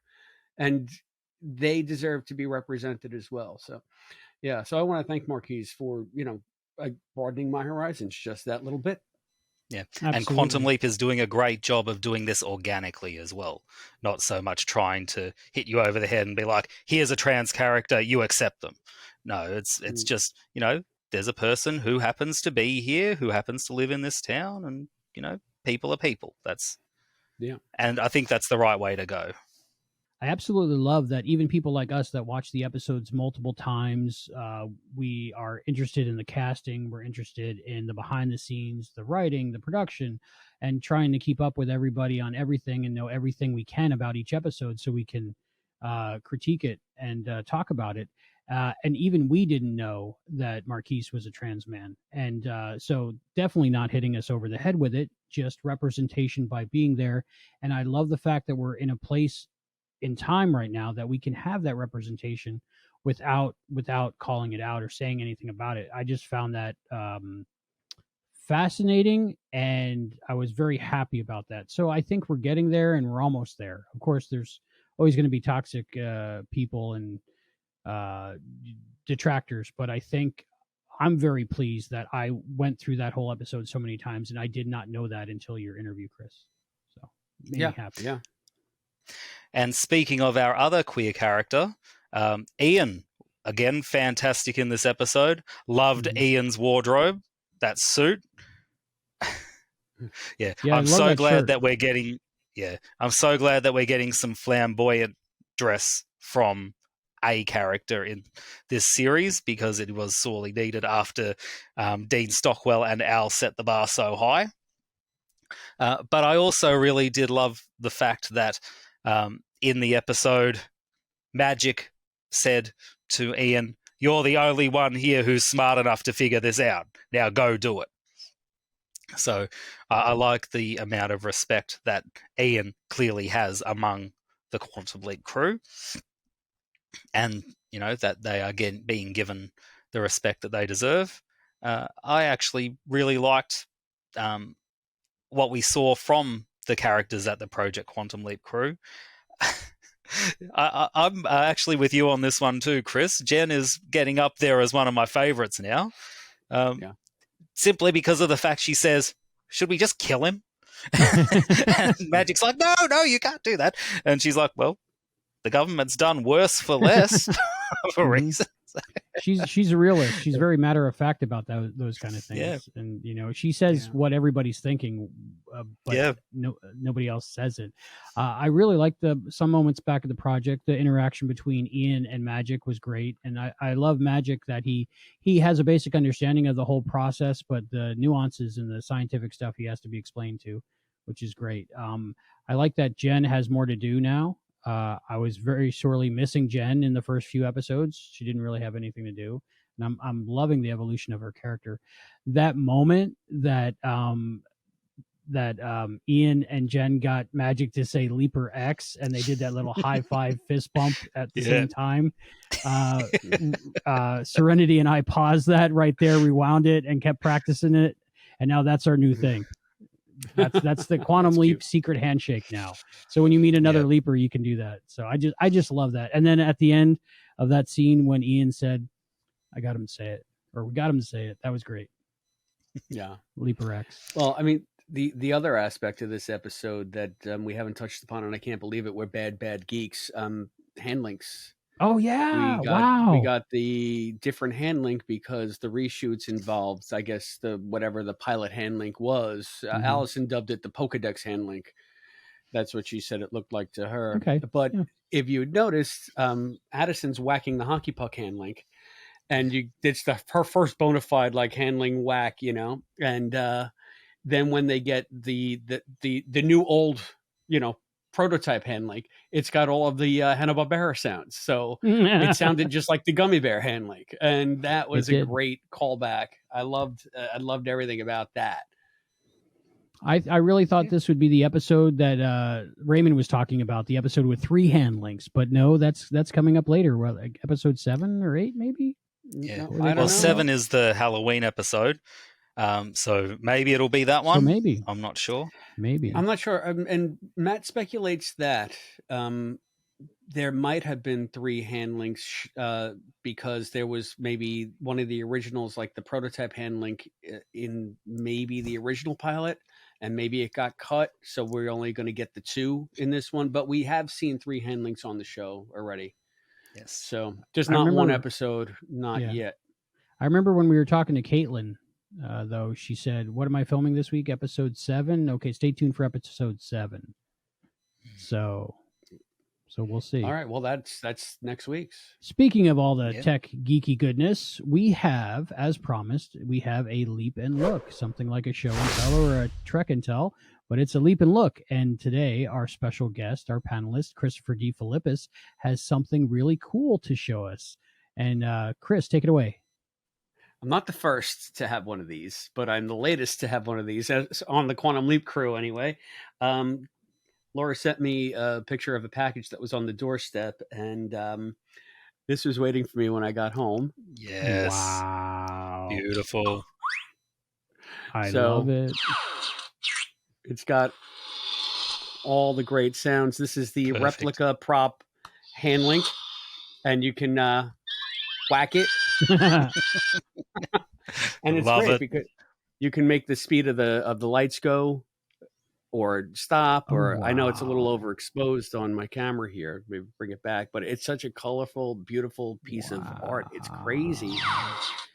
And I found I don't know if I hacked it or what. There's a mode where it goes into, and then it has quotes from the show. So the alphabet rap starts playing. Beautiful. Sam singing Imagine starts playing. Oh wow. There's a soundbite from Ziggy. It's an amazing thing. I haven't been able to get that back, so I've been trying to play with it to see what I can do to get back, So, but it's this is from replicaprops.com. We have spoken to one of the co-creators of this a couple of times on the show, Morgan Feldon. He is also one of our longtime producer patrons over on Patreon for the podcast. And they used to call this one the Widowmaker.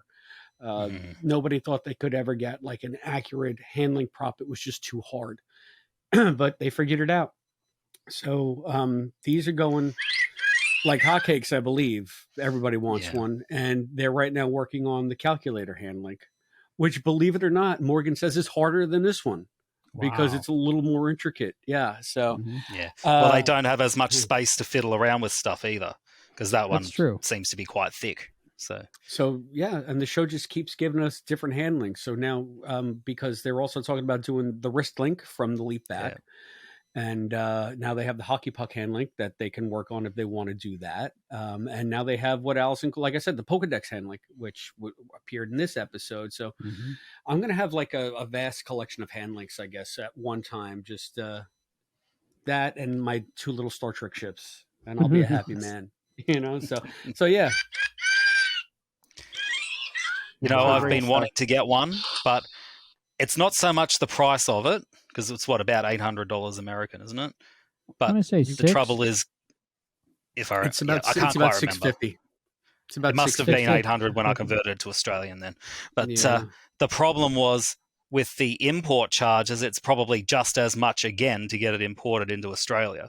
So that's why I haven't bought one yet. Tough. But I'm hoping maybe we can smuggle one across if one of you ever comes to Australia. Well, you can see also when the lights are off, you can just see how colorful the blocks are. And this is as screen accurate as they've been able to make it. Yeah. They took painstaking shots and just really trying to get the front, the back, every block exactly as you saw it on screen. And this is actually one of 2 versions of the Gummy Bear hand link. They also have like a season 3 version. This is the season 4 version, which has some slight differences. So again, replicaprops.com. I'm not getting a kickback or anything from this, but just amazing piece of work. Amazing piece of work. So is it rechargeable or is there battery backup? Yeah, it comes with a down here in the bottom. It's where the speaker is, and there's like a C port. And it comes with a C port, and that goes to a regular USB port. And I guess you can either plug that into an adapter on the wall or into your computer if you want to charge your computer. I'm curious if you can get into it through the USB. Hack it. I'm wondering now. Yeah, now that I said it, I said, wait a minute. Would have so much fun with something that. I could try. So yeah. So what will your second hand link be? The calculator? If I could. If you, I would like. Honestly, I would like the hockey puck. The hockey puck. Yeah. I want the classic original, and I want the new classic. And I have a feeling I also named the hockey puck, so kind of my baby. I have a feeling it'll be a while before they get the hockey puck hand link working right, because they have to figure out how to project the holograms out of it. Yeah, true.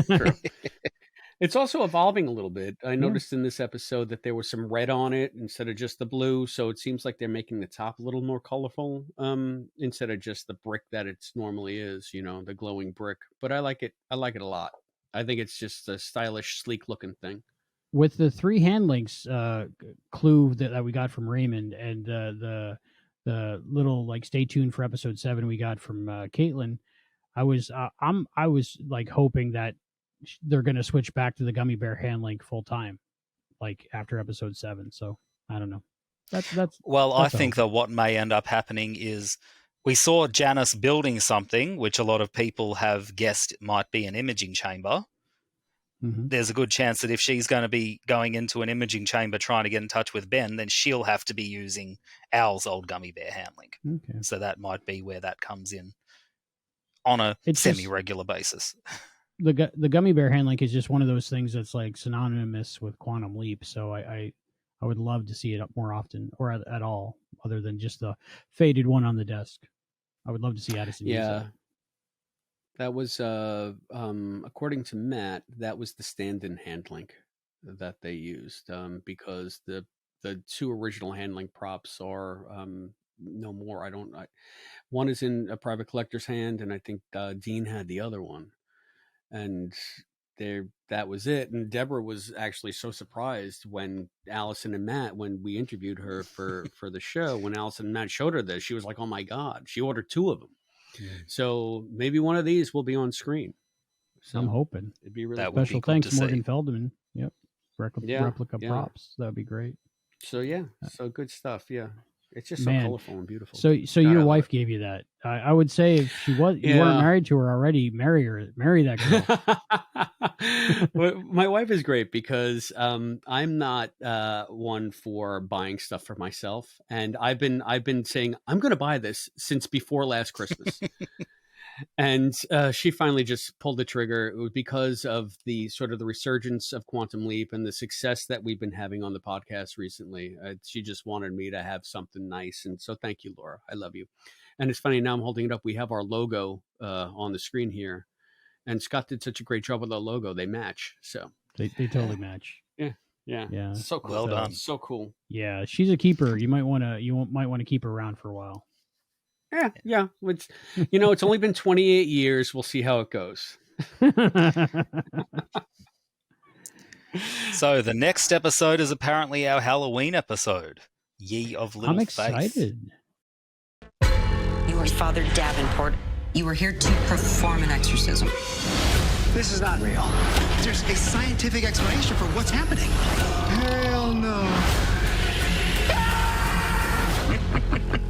Do you think we're going to end up with another curse with this particular episode where we can't say the name? Should we avoid tempting fate? Well, Chris says the name all the time. Everyone else be damned. Well, you know what? I mean, that did bite us in the ass once because we did do a recording and we were talking about Boogeyman and Don't say the name. Recordings, we had to completely redo the show because her entire end of the conversation got destroyed by her computer inexplicably. So, and yet you still say it. I'm not saying that Boogeyman. Boogeyman. Ah! Block. Control S. Oh my goodness. So are you excited for that episode? Yeah, I mean, okay. I've discussed how I feel about Quantum Leap and its dalliances in Supernatural in the past, and though they've been enjoyable, they've never been the strongest episodes. This seems to be going like Jesus Christ, balls out, exorcism, floating above the bed. This is going to be Gonzo. It's going to be great. My favorite thing about the teaser is was watching it for the first time with Rennie because I was out of town when the screener came out, and so Rennie and I watched it as soon as she got back before her interview with Everett, and when Ben is going into the house and it says 669, she said, "Oh, that's going to turn to 666," and it did, and she was like, "Ah!" And she hasn't seen the original Halloween episode yet. Yeah.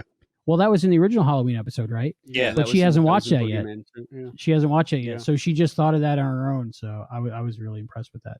And the person we do see in the beginning or the leap in is Elise Levesque. And I was surprised that it was her. I had no idea it was her because she was all done up in period, makeup and garb. But I was very excited that we got her on the show because I'm a big fan of hers. So that's something. She plays the mother. I don't know too much about next week's episode other than she's the mother. There's supernatural stuff going on. There's an exorcism. Well, we saw Dev Al in the episode that can't be named. Do you reckon we might end up seeing Dev Addison? Well, we'll have to look for cues in her hair. Yeah, that would be a dead giveaway. We'll have to see if the handling makes any noise or if she can, change her position without pressing any buttons or anything like that. On my wish list is that it's also Halloween back at the project, and it just happens to sync up. So we see everybody in their Halloween costume, including Addison. And she might be dressed as a devil. That would be great. Yeah. A sexy devil. And maybe around Christmas, we'll see everyone done up in Christmas garb. Who knows? Maybe. We'll have to find out what Christmas, story that they've done to death in every piece of media, aside from A Christmas Carol, that they can do now. Because they've already done It's a Wonderful Life too, haven't they? I'm wearing my Christmas Story shirt. Oh, love it. Nice. I have that in color. That's awesome. I like that. The Heather Gray one's good. Well, now that we have 18, 19 episodes, I'm sure they'll throw a Christmas one in there. I hope so. I love a good Christmas episode. So even if Ben hasn't leapt anywhere to do with Christmas, it'd still be nice to see, the project itself done up like Christmas, though. Mm-hmm. Or whatever religion or lack of religion everyone decides they're going to celebrate. Chris, since we might not have you back on the show for a while, I'd like to get your thoughts on the future of the first season of Quantum Leap. I had talked on the show about how I'd like to see at some point, maybe even the end of the series, where Addison and Ben have that date that they promised each other at the engagement party as a good bookend and an ending to the series. But now that I think Addison is going to reveal herself to be the nefarious evil doer and the catalyst for this whole thing, which hopefully not, because then I just spoiled it for everybody, but I don't know anything. Where do you see the rest of this season going and possibly the rest of the series? I quite frankly have no clue. I think that if this season is as project heavy as it has been, we're going to get a lot more Leaper X stuff. I'm hoping that we get some flash forwards into the future so that we can see all of this back at the project storyline start coming together, and hopefully that the two ends blend a little bit better. I know that this has been a constant bone of contention on our show. I don't mind it as much. Allison can't stand it, but I'd love for the back at the project stuff to mesh better with the Leap stuff, and to have them working in tandem instead of kind of like working at odds with one another. Where the show goes from something like that, I honestly don't know, because you're talking like fifth season stuff here. You're talking about like much more intricate sort of end game kind of programming. I don't know that if they have something like a Leaper X or an Evil Leaper or whatever, that we can then just go back to a second season of standard leaps. Then where do you take it? Like where is the bar then? And it's a completely different kind of quantum leap. So that's a long way of saying, heck if I know. I mean, I'm intrigued by everything I'm seeing, but I don't know where they're going to take it. Are they going to, or is it too much? Are they going to throttle back and say, wait, hold the brakes? But this is all now Martin Jarrow's baby, and this is all his stuff. So they're going to at least see out this Leaper X storyline for the remainder of this season, I have to think. So, yeah, I look forward to it. When you mentioned flash forwards, my brain immediately went to your conversation with Anna A. Marti, the one of the directors of photography, and how you requested more blinky lights. I was like, it would be so great if they just flashed 10 years to the future and everybody's wearing blinky lights and there's blinky rainbow lights everywhere. That would be just amazing. That would be amazing. Because how would they show the difference? That was our conversation with Anna. That you were. Yeah, I was there too. But well, isn't it kind of sad that anything that was considered futuristic in the original Quantum Leap, we now consider retro? Hey, yeah, this is very futuristic. Very futuristic, because we don't even understand it yet.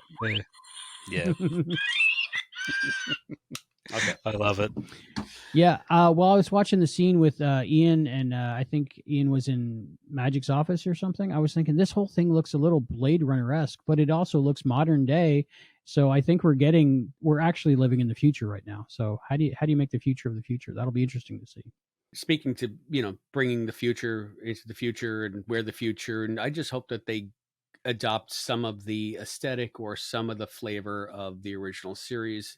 If anything else, just to make it a little bit more colorful and, of course, nostalgia. Mm-hmm. Mm-hmm. Any final thoughts, Hayden, on this episode of Quantum Leap? Yeah. What a disaster! Just that I do think. What a disaster! Just that I do think that it is the best episode that we've had of the series so far. It's actually kind of interesting. I'm feeling more invested in the project stuff than the leaps themselves, as great as the leaps are. So I know that, like you were saying, Chris, it's a bone of contention for so many people, but because they're giving us great stuff from the project, I don't mind if they switch every few minutes, and to see what's going on in both, especially because, like you said, we're both very well read. We both watch a lot of TV and all that sort of stuff. If you do a lot of that, you'll realize that's just standard story structure now. So, yeah, the trouble is that the Quantum Leap fans who have experienced the original series, they're used to something else. But when you see a lot of other stuff, you're just like, this is the way that stories are told now. Yeah, but I also don't think that that's if somebody doesn't like that kind of storytelling, it doesn't mean that they're not well read. It doesn't mean that they don't understand it or that they're not willing to accept it. They just don't like it. And that's fair too. It's okay. It's not their fault if they don't think the show is good because they don't like the structure. They just don't like it. So I think that that's a perfectly valid point of view to have. Because that's otherwise, why would we have a podcast? Why would we have this show if we were just all going to agree on everything? And yeah, I mean, I can see some of that back of the project stuff was real dog shit in the beginning, So let's hope that it gets better, and let's hope that finds. Let's hope that we can find equal footing there that makes that just as much Quantum Leap as classic Quantum Leap is to all of us. And that's an uphill battle. That's an uphill battle. And yeah, I cotton to it because I like the geek stuff. I've cottoned to it more this week because of all the time travel stuff. But the Chase stuff and the Janice stuff and the twirly mustache stuff, I could take or leave that. So yeah, I just think it's how well do they do it? What kind of stories are they telling? And then it becomes intriguing. Then it becomes interesting. Yeah. So. Well, that's fair. But I will say that it is the best episode we've had so far. Yeah. And I think that is something that we can all agree on. Yeah, 100%. On both the Leap side of things and the actual project side of things. So yeah, I'm going to have to give this one. Well, I was going to give it 10s across the board, but I think this one sent it up to 11. So I'm going to give 11 really bad wigs for the rating of this episode. It's a 1 to 5 scale, and you're giving it an 11? You can if you want. Oh, all right. Fine. 6 then. Okay, you're giving it a 6? All right. 6. I'll have to make up a new graphic. Thank you. Chris, on a 1 to 5 scale, what would you give this episode? I'm going to say 4 out of 5 because even though I think it's the best episode since Mirror Image, there's always room to go up, and I would just want to see it get better and better. So it's still averaging out to 5. Yeah. Okay. True critic. I like that. Best episode so far. And like you said, Hayden, for the Leap and for the stuff back at the project. So I got to give credit to the original writer, the original director, the rewrites, and the reshoot director, and everyone involved. I think they both did great. And I think it was, one thing about this episode, the pacing was slower and it had more time to breathe, especially in the scenes between Ben and Addison and Ben and Naomi. And they had the same amount of minutes. So I hope they move more in that direction. I know it's different than what they've done, and it was other people that did that, but it shows that they do have time to have the characters have thoughts, opinions, emotions, feelings, and not just boom, boom, boom, boom, bang, bang, boom, boom. So I'm hoping they move more in that direction, because to me, this felt more like Quantum Leap than any episode before it. So I'm going to give it a 5 thoracic cardial thumps. Cool. Right. And I think credit where credit is due. The fact that they had, so much that they had to piece together from the original shots and the reshots, and the fact that they still made it gel together as well as they did. I think we've really got to give credit where credit's due for that as well. Yeah. My only bad thing to say about it was, 30 people on set, not one of them said, "Did you see the wig? Are you looking at the wig? Are we filming this wig?" But other than that, great episode. Great episode. All right, Chris, let everybody know where they can find you. I am a host of the Quantum Leap podcast. You can find us at quantumleappodcast.com, and you can subscribe to the podcast on all of your favorite podcast catching apps. So quantumleappodcast.com, and you can always go that extra mile. Support us on Patreon, patreon.com/quantumleappodcast. Always be shilling. And don't forget too, your Quantum Leap novel Foreknowledge, which used to be available at all good bookstores, is now available at all good op shops. So everyone, be sure to go out and get yourself a copy of that too. I haven't seen it out in the wild. It's on eBay for like $40, so the value's rising. I mean, people want this book. Do you still get anything out of it if someone buys a copy? No. No, I didn't get anything out of when people bought copies before. It was a right of hire agreement. I got a flat fee. Foreknowledge is all capital letters. So is it foreknowledge? Or how does that work? I'm not sure. You got to ask the art department at Berkeley. Okay. All the titles are full caps, so everybody's yelling all the time. Yes. Chris, also something. It can be found. Yeah, I was just going to say it can be found on eBay and Amazon and lots of different places if you have a look. And I've obviously read it and have a signed copy. Thanks, Chris. And it's a great read. So everyone go out and get a copy if you can. I appreciate it. I don't have a signed copy. I don't think Chris ever signed my copy. Did you, Chris? I don't think you did. Did you bring it to Dallas? Why wouldn't I? I might have forgot. I was in a state back then, so maybe not. Yeah, we were in completely different headspace. Yeah. The reason I have a signed one is because remember when we did the fan fiction contest and we gave out copies of the book? Yeah, well, I obviously kept one of the signed copies because I bought one for myself too, and had Chris sign it along with all the others. I'm saving my inscribed copy for when I meet him again in person. When I see him again in person. Yeah. So I hope you've got the signing fee like they have at Comic-Con. Give him $50 and then you'll sign a picture and a copy of the book. And well worth it. I mean, you give me that's a way you can still make money off it. No, I'll sign your book. I'll sign your picture. Just buy me a drink. Awesome. Maybe sign my arm and I'll get it tattooed. Yeah. A tattoo. There you go. That's what you need. Yeah. It got us through that week without electric. We read the good book every night out loud, and that was foreknowledge. So it was great. Chris, something else people might not be aware of that watch the after show. If they are a Patreon member, there's bonus shows called Leaps Elsewhere, and there's Fangens. Can you talk a little bit about that? Because people might not know about that. What is that about? If you pledge at the $5 Leaper level, it opens up all of the bonus content. So Allison, Matt, and I, who host the main show, also do 2 bonus shows regularly, or we did until the new series came out. We all just started, running around like chickens without heads. One is called Fangens. And it's basically us just bullshitting. It's about stuff that we talk about when we don't talk about Quantum Leap. So other fandoms that we're in, just other things that we're doing, other things that we're interested in. I did one all about opera. Allison did one all about Animal Crossing. Matt's talking about Doctor Who. We did a Star Trek episode. We did a Muppets episode. We did, just wherever the conversation takes us. As a matter of fact, I came up in one of them. Yeah. I'm about sure Pythagoras and all the goss and controversy about him.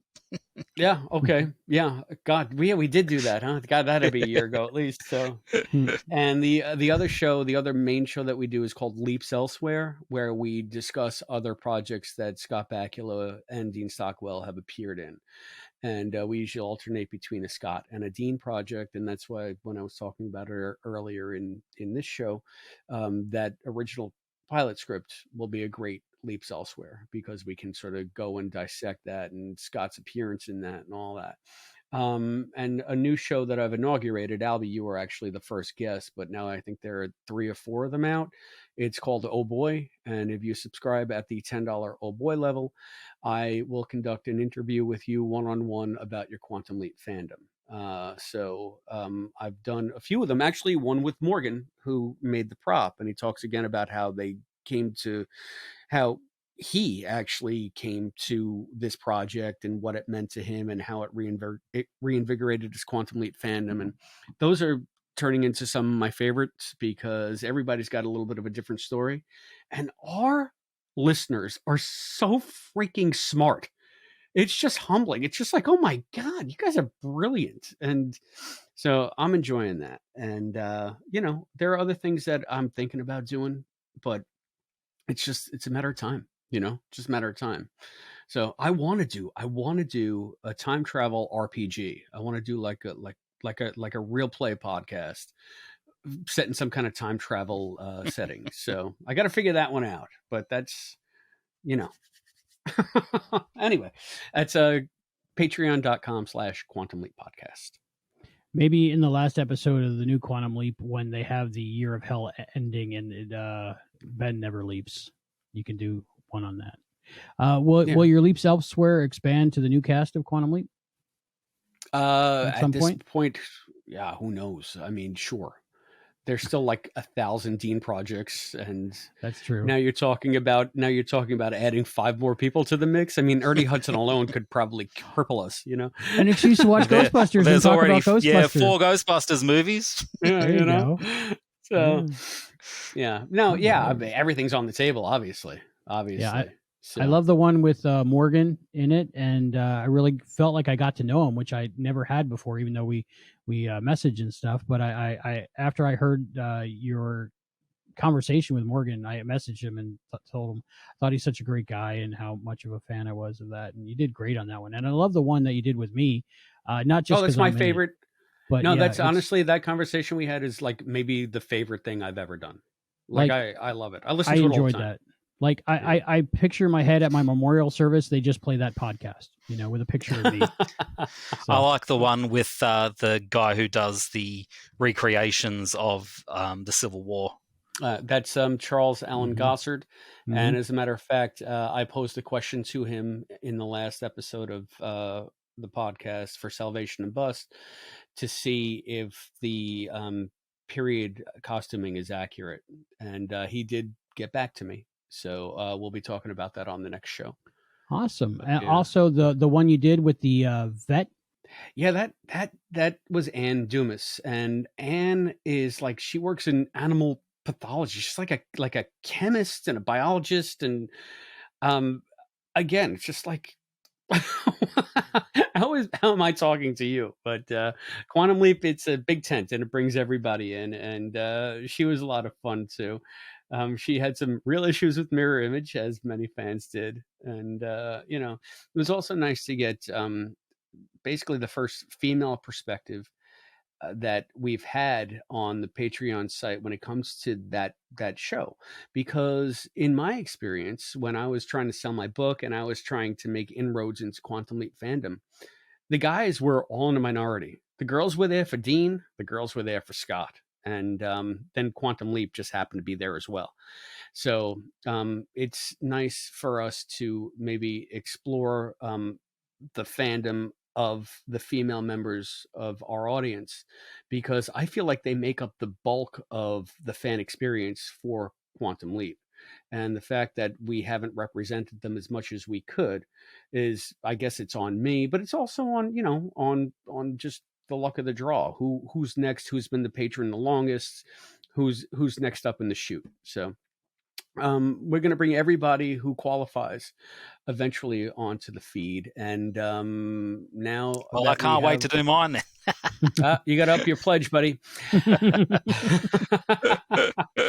But yeah, now that we have the YouTube channel, I guess we can port a lot of this stuff over to YouTube, because we have YouTube members. Is that what it's membership called? You can become a member. Educate me, Albie. You can be a member of our YouTube channel, and you just you'll sign up, and it says members. When the content's ready to go, you just click join membership, and if you're at a $5 level or higher, they'll probably be the same tiers as the Patreon levels, and you'll be able to access all that content via YouTube. So if you're not wanting the podcast on your catcher or something, and you want to watch it on YouTube on your TV in your living room while you're falling asleep, or you just like prefer to get your content through YouTube, all that extra bonus content will be available on here as well. So that's pretty exciting times. Yeah, and that Ann interview, I was listening to it, and the Ann Dumas, and I got a crush on her, and it reinforced my crush on you, Chris. When you guys went off on that tangent about Star Trek novels, I was like, ooh,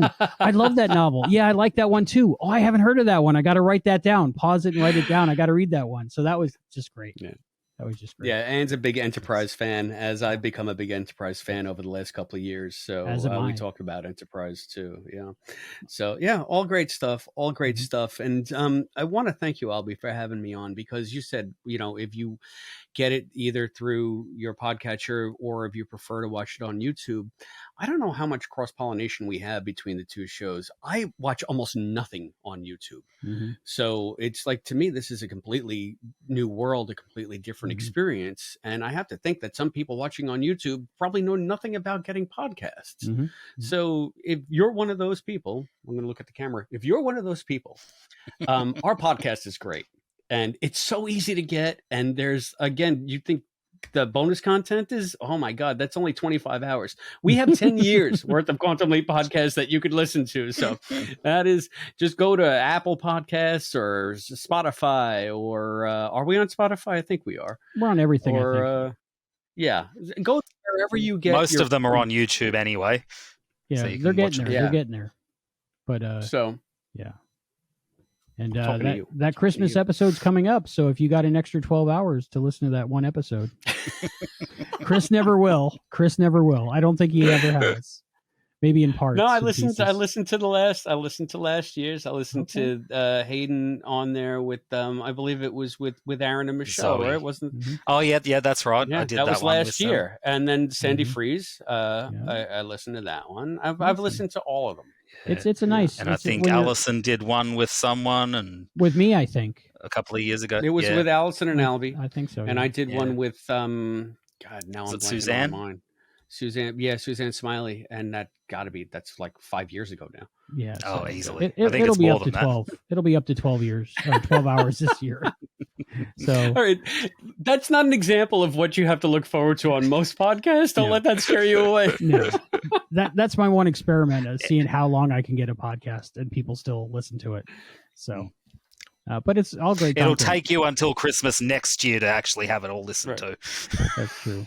So I really appreciate you coming on, Chris. I'm a big fan of everything you do, and I love that you're took over the Quantum Leap podcast proper, and you are the showrunner, and you make everything happen on that show, and you brought it to new heights. And I'm very grateful for you as a coworker in our Quantum Leap adventure and as a friend. So I'm very glad you came on the show, and I really appreciate you being here. Thank you very much. I appreciate being here, and we all do it together as a team. For the Quantum Leap podcast after show, I'm Albie. I'm Chris. And I am the future version of Hayden McQueenie from the year 2022. Get leaping!